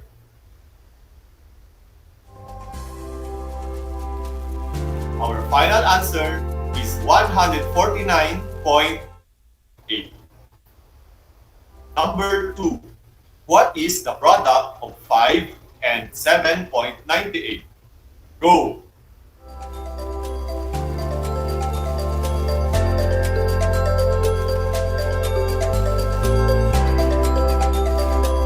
Time's up. Solution. Step 1. Write the numbers in a column. 7.98 times 5. 5 times 8 equals 40. Write down 0. Regroup 4. Next, 5 times 9 equals 45. Plus 4 equals 49. Write down 9. Regroup 4. Then, 5 times 7 equals 35. Plus 4 equals 39. Step. How many decimal places are in the first factor? If you answered 2, yes, that's correct. How about in the second factor? If your response is none, that's right. Now, how many decimal places will there be in the product? If answer is 2, that's good. You are right. Step 3. Place the decimal point in the product. Start counting from right to left. 1, 2. Place the decimal point here. Our final answer is 39.90. Did you get it right, kids? That's nice to hear from you. Number 3. What is 2.54 multiplied by 12? I will give you 15 seconds for this item. Go!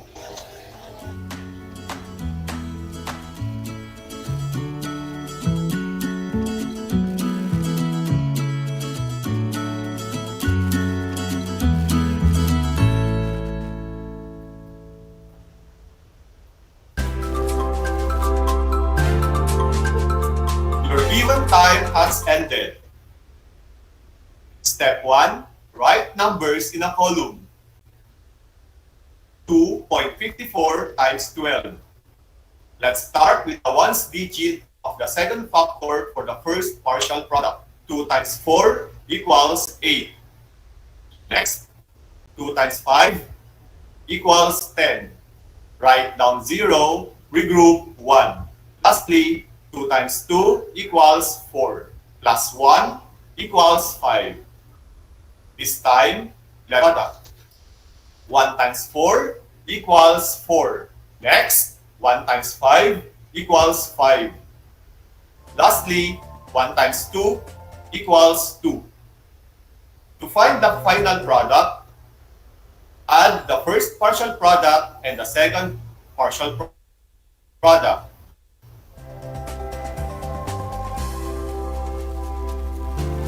Bring down 8. 0 plus 4 equals 4. 5 plus 5 equals 10. Write down 0, regroup 1. 1 plus 2 equals 3. Step 2, count the number of decimal places in the factors. How many decimal places are in the first factor? If you answered 2, then you are correct. How about in the second factor? If your response is none, yes, you are right. Now, how many decimal places will there be in the final product? If your answer is 2, that's a pleasure to know. Step 3. Place the decimal point in the final product. Start counting from right to left. 1, 2, then place the decimal point here. Our final answer is 30.48. I hope we come up with the same answer. That's coming along nicely. How did you find our practice, children? I hope you had fun. How many of you got a perfect score? Hooray! It's activity time. Again, get your pen and notebook. Are you ready? Let's proceed. Multiply the following. Choose the letter of the correct answer. Write it in your notebook. You may also type in your answer in the comment section of our times 6 equals n. A, 74.4. B, 72.4. You have 10 seconds to answer. Go!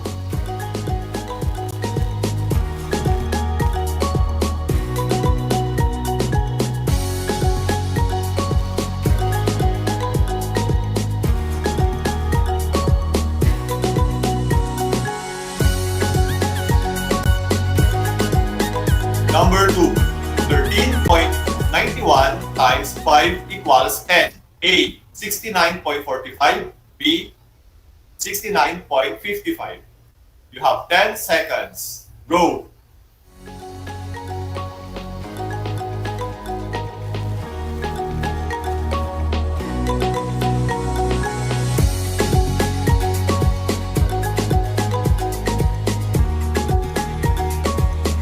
Number 3, 14.7 times 21 equals n. A, 200. You have 15 seconds. Go!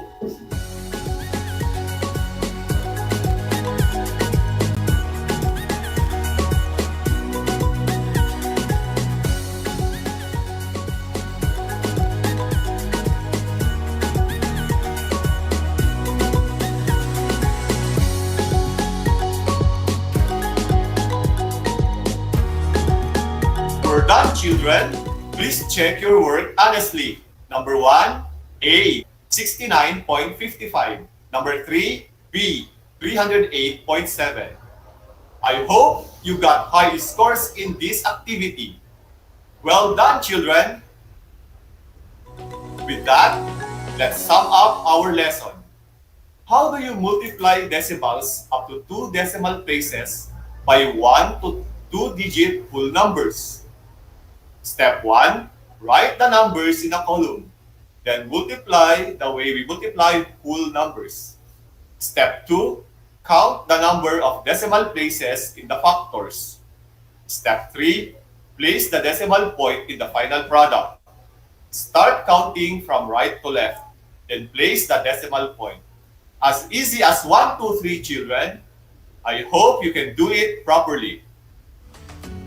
Dear grade 5 learners, I admire you for being active participants. I am sure that you are eager to know how much have you learned in today's episode.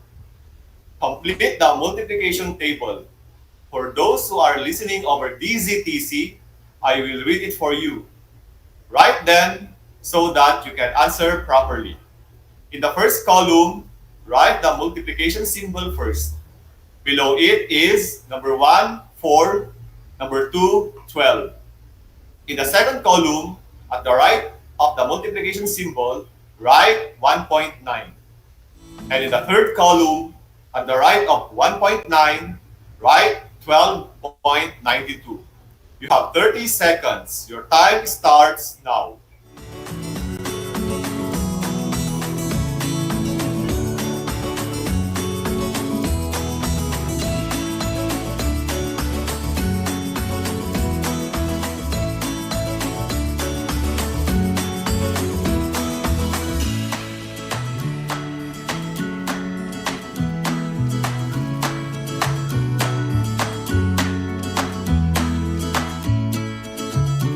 Time's over.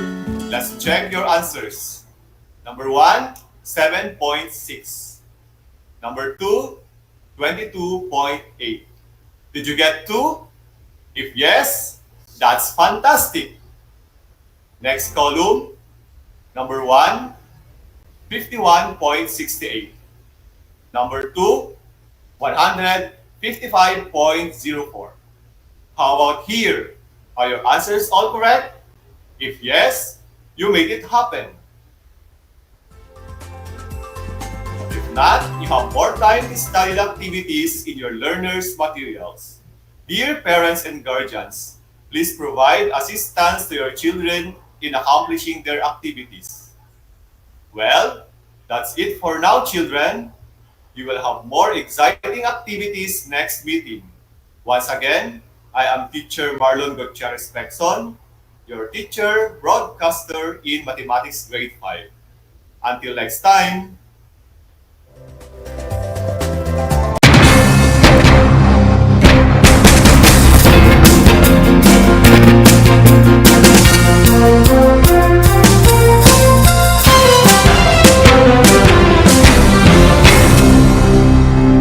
Nais mo bang magpabakuna?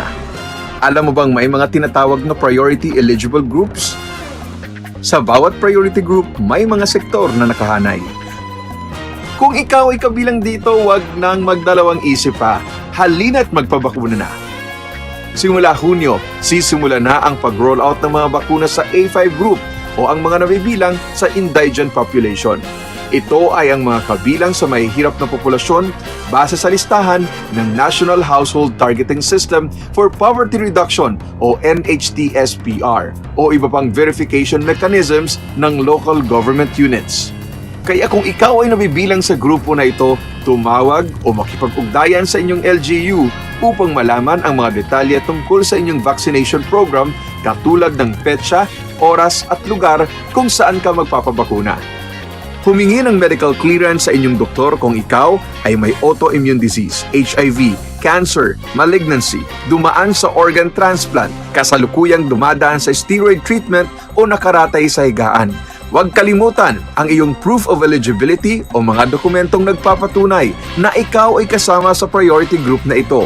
Huwag din kalimutang dalhin ang iyong government ID, pati na ang face mask, face shield, sanitizer at ballpen bago ang iyong vaccination.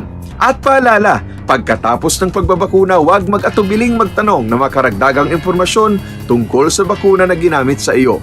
Hingin at itago ang contact information ng personnel na tatawagan kung sakaling ikaw ay makaramdam ng seryosong side effects. Huwag ring kalimutan ang vaccination card at alamin ang petsa ng iyong second dose ng pagbabakuna. Higit sa lahat, ugaliin pa ring sundin ang minimum public health standards tulad ng wastong paghuhugas ng kamay, pagpapanatili ng safe physical distancing, at pagsusuot ng face mask at face shield. Ano pang hinihintay mo? Tara na sa Vida Vaccination!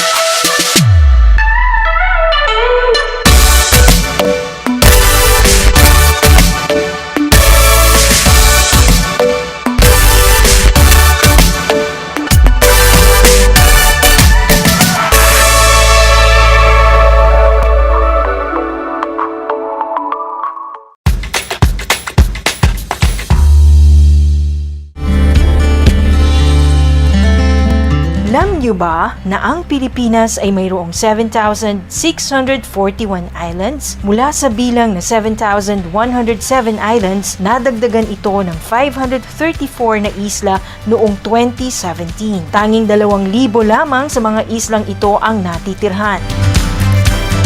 Alam niyo na! Yan ang mga isla sa Pilipinas. Kumusta mga giliw kong tagapakinig? Nagbabalik ang inyong paaralang panghimpapawid, Aral TarlakHenyo, sa RTV Tarlac, Channel 26, at sa bayang naririnig sa DCTC 828, Radyo Pilipino Tarlac. Tayo rin ay napapanood sa FB Live ng RTV Tarlac Channel 26. Sumasahimpapawid mula sa bayan ng Pura Tarlac, mula sa bayan ng San Clemente, mula rito sa Puro Elementary School, Pura Tarlac, sa bayan ng Kapas Tarlac. Ako, ang inyong guro, na maghahatid sa inyo ng makabuluhang pagtalakay sa ating aralin.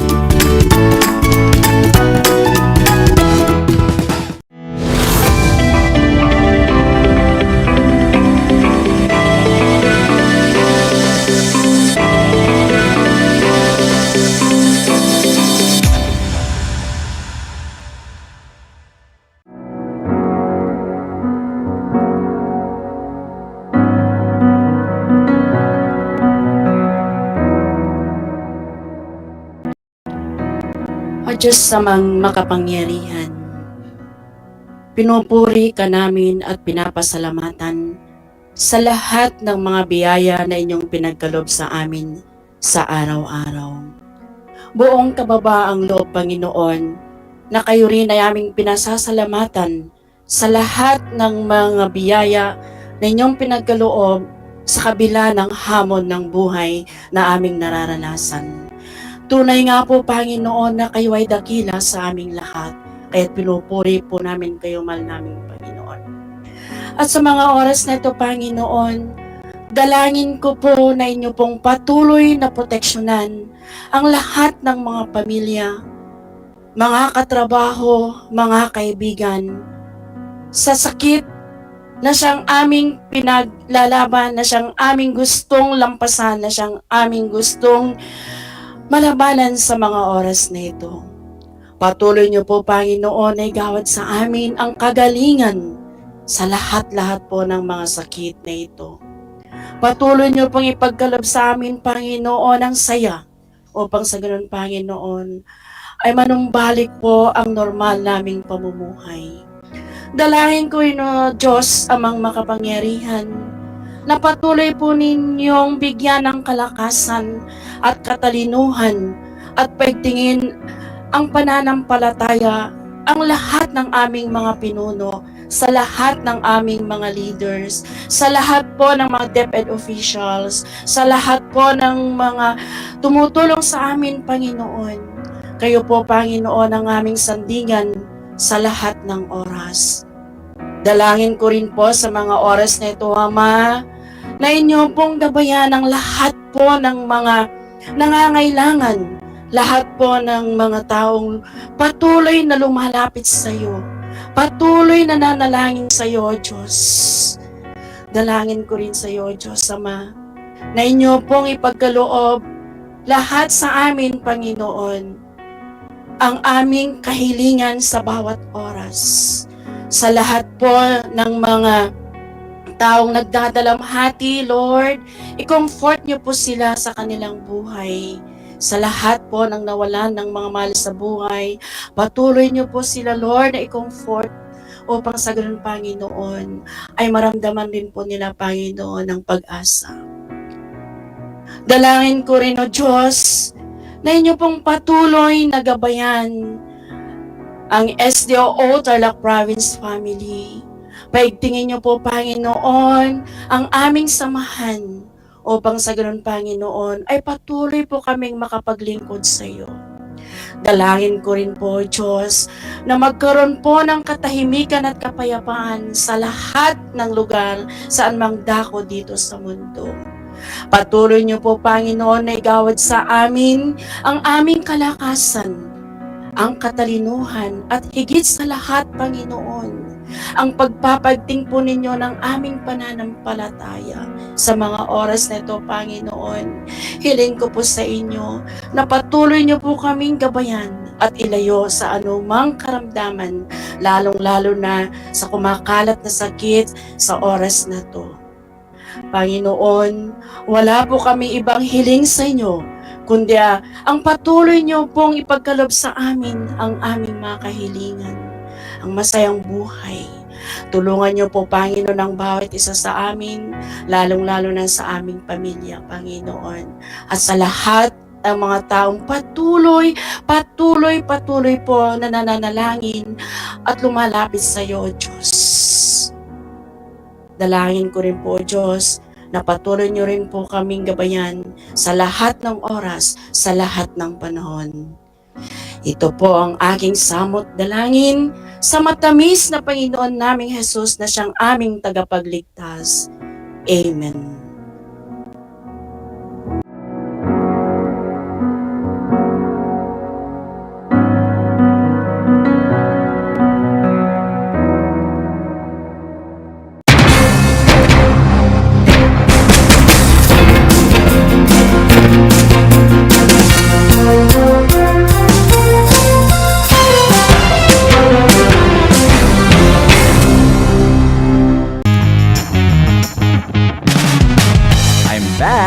This is Sir Z, your teacher broadcaster. Magandang araw mga kapantas!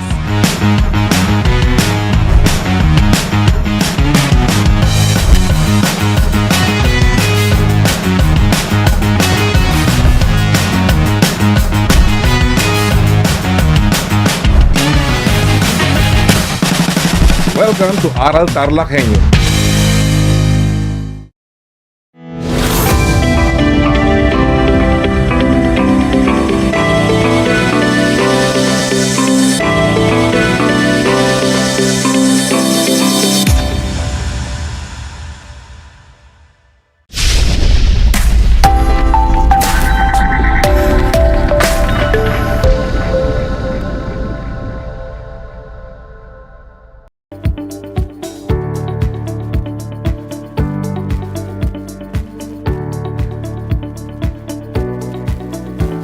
Okay na.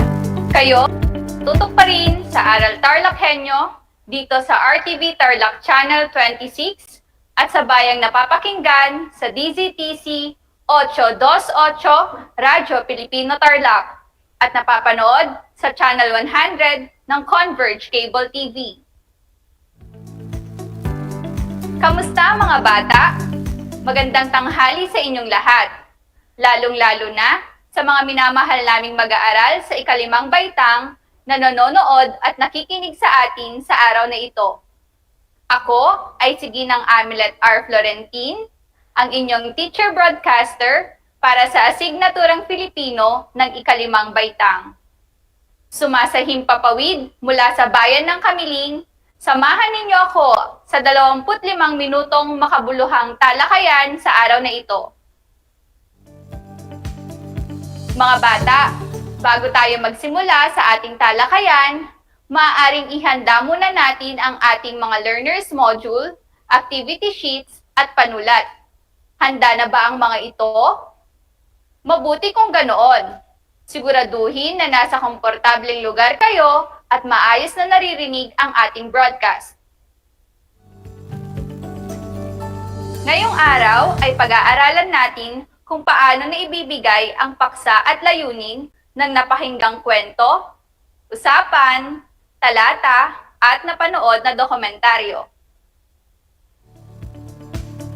Pero bago tayo pumunta sa bago nating leksyon, atin munang alalahanin ang nakaraang paksa na ibinahagi ni Ginoong Julius Gabuya. Handa na ba kayo? Paalala mga bata, maaari din kayong sumagot sa pamamagitan ng pagkomento sa chat box ng ating FB Live. Magaling! Umpisahan na natin ang ating pagbabalik-aral. Panuto, punan ng tamang sagot ang mga sumusunod. Mamili sa kahon at isulat ang inyong sagot sa puwang bago ang bawat item. Unang item, Ang patlang sa pagbigkas ng tula na inilalapat sa salita o pantig ayon sa tindi ng damdaming ipinahahayag. Ang sagot nyo ba ay diin? Tama! Ang diin sa pagbigkas ng tula na inilalapat sa salita o pantig ayon sa tindi ng damdaming ipinahahayag. Ang patlang sa pagbigkas ng tula ay maaaring mataas o mahina at payapa o mahinahon, ayon sa damdamin o emosyong ipinahahayag. Ang tamang sagot ay tono. Magaling mga bata! Ang tono sa pagbigkas ng tula ay maaaring mataas o mahina at payapa o mahinahon ayon sa damdamin o emosyong ipinahahayag. Para naman sa ikatlong numero, ang patlang ay ang saglit na paghinto sa pagbigkas. Ang tamang sagot ay antala. Napakahusay mga bata! Ang antala ay ang saglit na paghinto sa pagbigkas. Ngayon naman ay sa ika-4 na numero. Ang patlang ay ang paraan ng pagkilos o paggalaw ng bumibigkas ng tula. Ang sagot ba ninyo ay tikas, galaw at kumpas? Kung ganoon, tama ka! Ang tikas, galaw at kumpas ay ang paraan ng pagkilos o paggalaw ng bumibigkas ng tula. Para naman sa huling item, ang patlang sa pagbigkas ng tula ay pagpapakita ng tamang ekspresyon ng muka. Ang inyong sagot ba ay damdamin? Tumpak? Ang damdamin sa pagbigkas ng tula ay pagpapakita ng tamang ekspresyon ng mukha. Napakahusay mga bata! Kayo nga ay may natutunan sa nakaraang leksyon at handang-handa na para sa panibagong leksyon. Kung ganoon, tara na at magpatuloy sa ating pagtatalakayan. Makinig at unawaing mabuti ang kwento. Isulat sa ibaba ng bawat katanungan ang tamang sagot ng may wastong baybay at bantas kung kinakailangan. Ito ay kwento ni Ginang Celerina P. Balain ng Sabang Central Elementary School, Borongan City Division, DEPED Region 8. Handa na ba kayong makinig mga bata? Umpisahan na natin! Si Teacher Wilma ay nagtuturo sa unang baitang ng mababang paaralan ng San Andres. Mayroon siyang 38 mag-aaral. Isang batang lalaki ang palagi niyang napapansing tahimik at matamlay. Siya ay si Joselito. Isang araw, kinausap niya ito at tinanong kung bakit siya malungkot. Napag-alaman ni Teacher Wilma na ang nanay niya ay isang labandera at may sakit na tuberculosis. Wala na siyang ama at 3 silang magkakapatid. Ayon sa bata, hirap sila sa kanilang pang-araw-araw na gastusin. Awang-awa si Teacher Wilma sa bata, kaya naman madalas binibigyan niya ito ng pagkain. Pinapayuhan din niya si Joselito na tulungan ang nanay sa mga gawaing bahay, mag-aral ng mabuti at huwag humintong mangarap. Lagi din niyang ipinapaalala sa kanya na humingi ng tulong sa Diyos at magtiwala sa kanya. Ang gawaing ito ni Teacher Wilma ay nagpatuloy hanggang sa nakatapos si Joselito ng elementarya. Likas na mabait at matulungin si Teacher Wilma. Kaya naman, kahit saan siya mapunta, napagtatagumpayan niya ang hamon ng isang pagiging guro. Lumipas ang 15 taon, siya ay nalipat sa ibang paaralan. Iba't ibang katangian ng mga bata ang kanyang nakita na nagbigay daan upang maghanap siya ng ibang pamamaraan na makatutulong upang lalo pa siyang maging mas mahusay at epektibong guro. Isang araw, habang nag-aabang siya ng sasakyan pauwi sa kanila, may humintong sasakyan at pilit na pinasasakay siya. Tumanggi siyang sumakay dahil hindi niya kilala ang nagmamaneho nito. Lumabas ang driver at nagpakilala. Siya pala si Joselito, ang dati niyang mag-aaral sa unang baitang. Tuwang-tuwa si teacher nang makilala niya ito. Agad siyang sumakay sa magarang sasakyan ni Joselito. Dinala siya ni Joselito sa isang mamahaling restaurant. Marami silang napagkwentuhan. Nalaman niya na nagsumikap si Joselito sa kanyang pag-aaral. Para makatapos siya sa kolehiyo, ito ay pumasok bilang utusan sa isang tindahan ng bisikleta. Ang Diyos rin ang naging sandigan ni Joselito upang makamit ang pangarap na maging isang seaman. Umapaw sa galak ang puso ni Teacher Wilma, lalo na nang sabihin ni Joselito sa kanya ang mga katagang ito. Maraming salamat, Teacher Wilma, sa mga tulong, inspirasyon at pagtitiwala na ibinigay mo sa akin nang ako ay nasa elementarya pa. Maraming salamat po sa mga payo nyo na tumatak sa puso at isipan ko. Tunay nga na ang kahirapan ay hindi hadlang sa pagkamit ng tagumpay. Pasasalamat niya sa kanyang teacher. Nawa ay napakinggan ninyong mabuti ang ating kwento. Ngayon ay dumako tayo sa mga tanong. Inuulit ko, isulat ang inyong mga sagot sa puwang na nakalaan sa inyong mga activity sheets o sa inyong mga sulatang papel o kwaderno. Maaari din kayong makipagtalakayan at sumagot sa pamamagitan ng pagkomento sa chat box ng ating FB Live. Unang tanong, sino-sino ang mga tauhan sa napakinggang kwento? Mahusay, si Teacher Wilma at Joselito.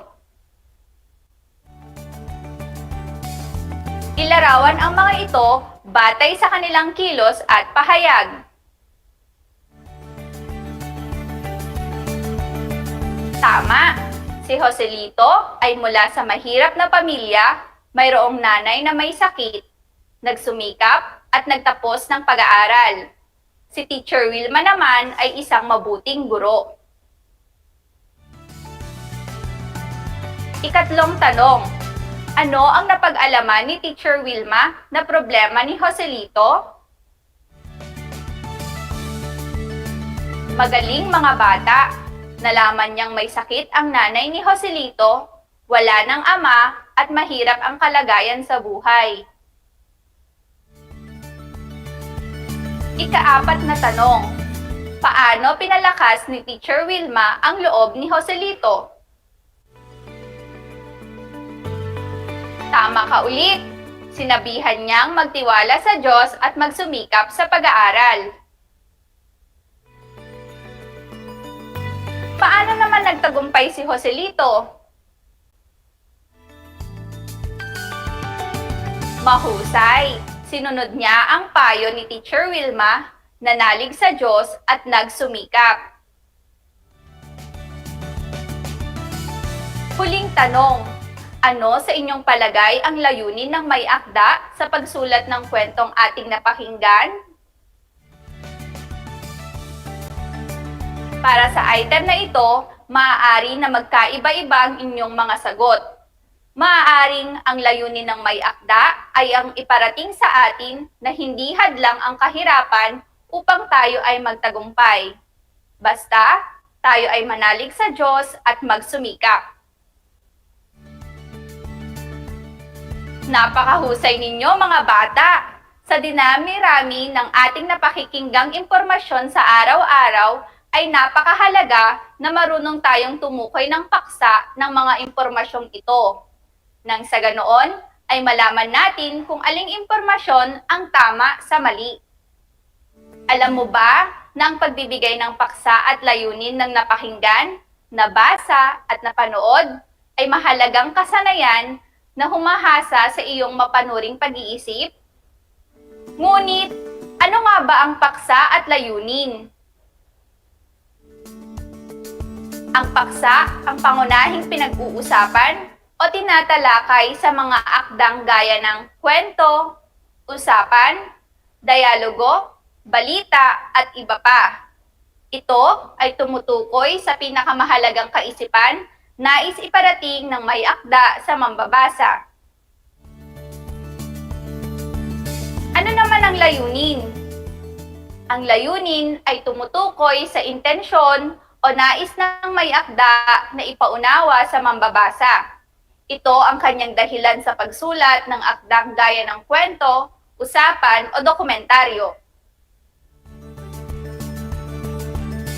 Para mahusay na maibigay ang paksa, layunin at mungkahing pamagat ng napakinggan, nabasa at napanood na akda o tekstong gaya ng kwento, usapan o dokumentaryo, maaaring maging gabay ang mga sumusunod.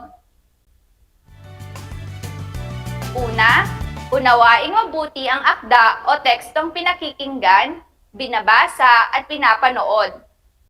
Pangalawa, itala ang mahahalagang detalye at mga sumusuportang impormasyon mula rito. Pangatlo, suriin ang mga naitala, maging mapanuri sa bawat naitalang mahahalagang detalye. At pang-apat, isulat ang ibibigay na paksa at layunin ng binasa, napakinggan o napanood. Basahin, pakinggan o panoorin itong mabuti at pag-aralan kung ito ba ay naaangkop na paksa at layunin. Napakagaling mga bata! Kaunti na lang at matatapos na ang ating talakayan. Kaya tara na at tayahin natin ang inyong mga nalaman. Alam kong kaya ninyo ito. Pakinggan ulit at unawaing mabuti ang susunod na seleksyon. Sagutan ang mga tanong na susunod sa pamamagitan ng pagbilog sa tamang sagot. Uulitin ko, bilugan ang tamang sagot. Handa na ba ulit kayong makinig mga bata? Si Manuel Quezon ay isang masigla at masipag na leader. Anumang gawaing ninanais niya ay isinasakatuparan niya agad. Ayaw niya na may masayang na panahon dahil naniniwala siya na ang oras ay ginto. Mahalaga ang bawat sandali kaya't hindi niya ito inaaksaya. Ayon sa kanya, ang magagawa ngayon ay hindi na dapat ipagpabukas pa. Naging kawal siya noong panahon ng himagsikan. Naging gobernador din siya at matapos nito ay naging senador. Naging kinatawan pa siya ng Pilipinas sa Washington, United States of America. Si Quezon ay mahusay sa batas dahil siya ay isang abogado. Hindi nagtagal, siya ay naging Pangulo ng Senado ng Pilipinas at nahalal na Pangulo ng Commonwealth o ng malasariling pamahalaan noon. Sa pamamagitan ng pagsasakatuparan ng katarungang panlipunan, binigyan niya ng pantay na pagpapahalaga ang mahihirap at mayayaman. Si Quezon din ang nagpasimula sa pagkakaroon natin ng pambansang wika. Kung hindi dahil sa kanya, walang isang wika na magbubuklod sa lahat ng Pilipino. Dahil dito, siya ay tinawag na Ama ng Wikang Pambansa. Umaasa ako na kayo ay nakinig ng mabuti upang masagutan ang mga sumusunod na tanong. Unang tanong, sino ang ama ng wikang pambansa? A. Andres Bonifacio, B. Jose Rizal, C. Diosdado Macapagal, o D. Manuel Quezon? Ang sagot mo ba ay letrang D? Tama! Si Manuel Quezon ang ama ng wikang pambansa. Susunod na tanong. Bakit siya tinawag na ama ng wikang pambansa? A. Tinuruan niyang magsalita ng Filipino ang mga tao. B. Kilala siya sa pagiging magaling magsalita ng Filipino. C. Sinimulan niya ang pagkakaroon ng pambansang wika. O D. Hinimok niya ang mga Filipino na isa lamang ang gamiting wika. Kung ang sagot mo ay letrang C, magaling! Dahil sinimulan niya ang pagkakaroon ng pambansang wika. Alin sa mga sumusunod ang naging trabaho ni Quezon? A. Guro, doktor, abogado.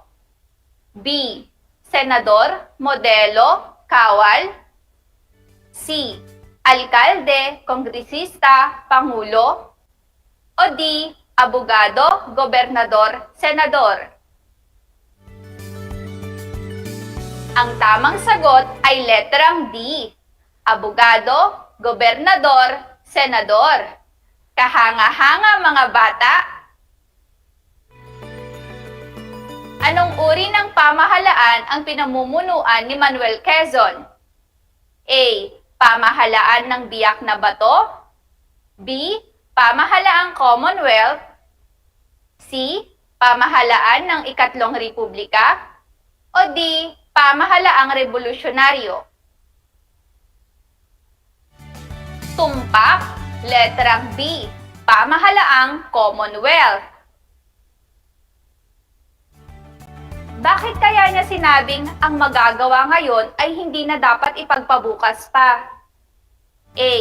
Madali siyang mainip, kaya dapat tapusin agad ang gawain. B. Pinapahalagahan niya ang oras, kaya hindi ito dapat sayangin. C. Marami siyang ginagawa, kaya kailangang sundin ang schedule. O D. Lagi siyang nagmamadali, kaya hindi dapat nahuhuli sa gawain. Ang tamang sagot ay letrang B.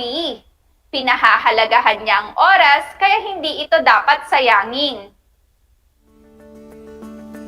Alin sa sumusunod ang nagpapakita na makamahirap si Quezon? A. Tumira siya sa bahay ng mahihirap. B. Binibigyan niya ng pera ang mahihirap. C. Pinatupad niya ang katarungang panlipunan. O D. Iba ang tingin niya sa mahihirap at mayayaman. Magaling! Letrang C. Pinatupad niya ang katarungang panlipunan. Sa pangungusap na naging kawal siya noong panahon ng himagsikan, ano ang iba pang kahulugan ng salitang kawal? A. Bayani. B. Doktor. C. Manunulat. O D. Sundalo.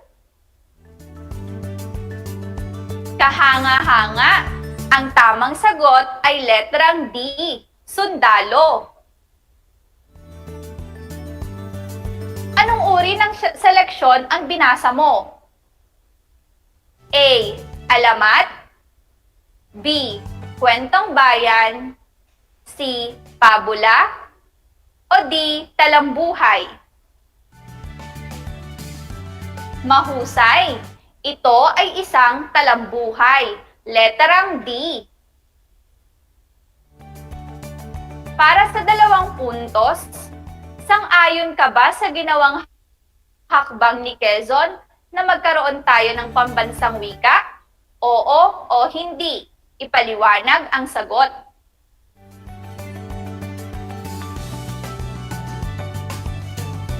Kahanga-hanga ang inyong mapanuring pag-iisip, mga bata.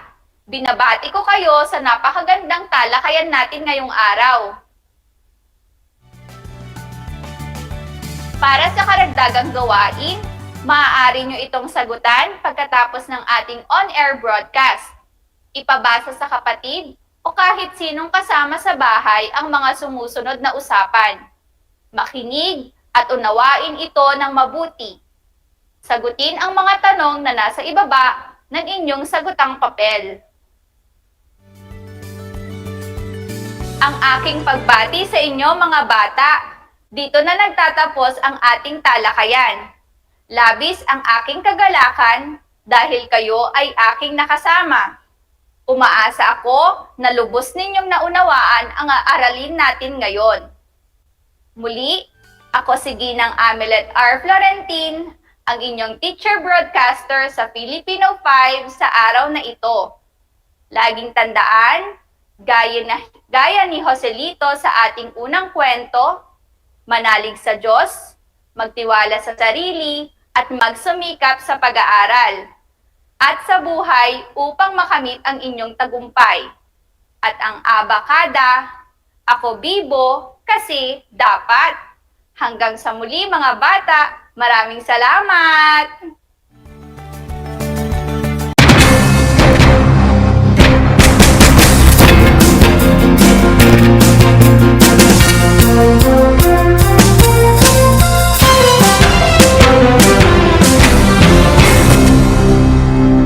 Ang Tagalog ay ang wika ng mga taga-Quezon, Batangas, Bulacan at ng iba pang katutubong nagsasalita nito. Ang Filipino ay ang pambansang wika batay sa tinadhana ng 1987 Constitution. Tara na at matuto ng salitang Filipino. Manood at makinig ng Aral TarlakHenyo sa RTV Tarlac, Channel 26 at sa bayang naririnig sa Radyo Pilipino, DZTZ 828 at napapanood din live sa FB page at YouTube channel na RTV Tarlac Channel 26. Manood at matuto ng ating mga aralin sa Pilipino. Dito lang yan sa Aral TarlakHenyo. Ako si Ma'am Crystal May Aquino, ang inyong teacher broadcaster sa Filipino.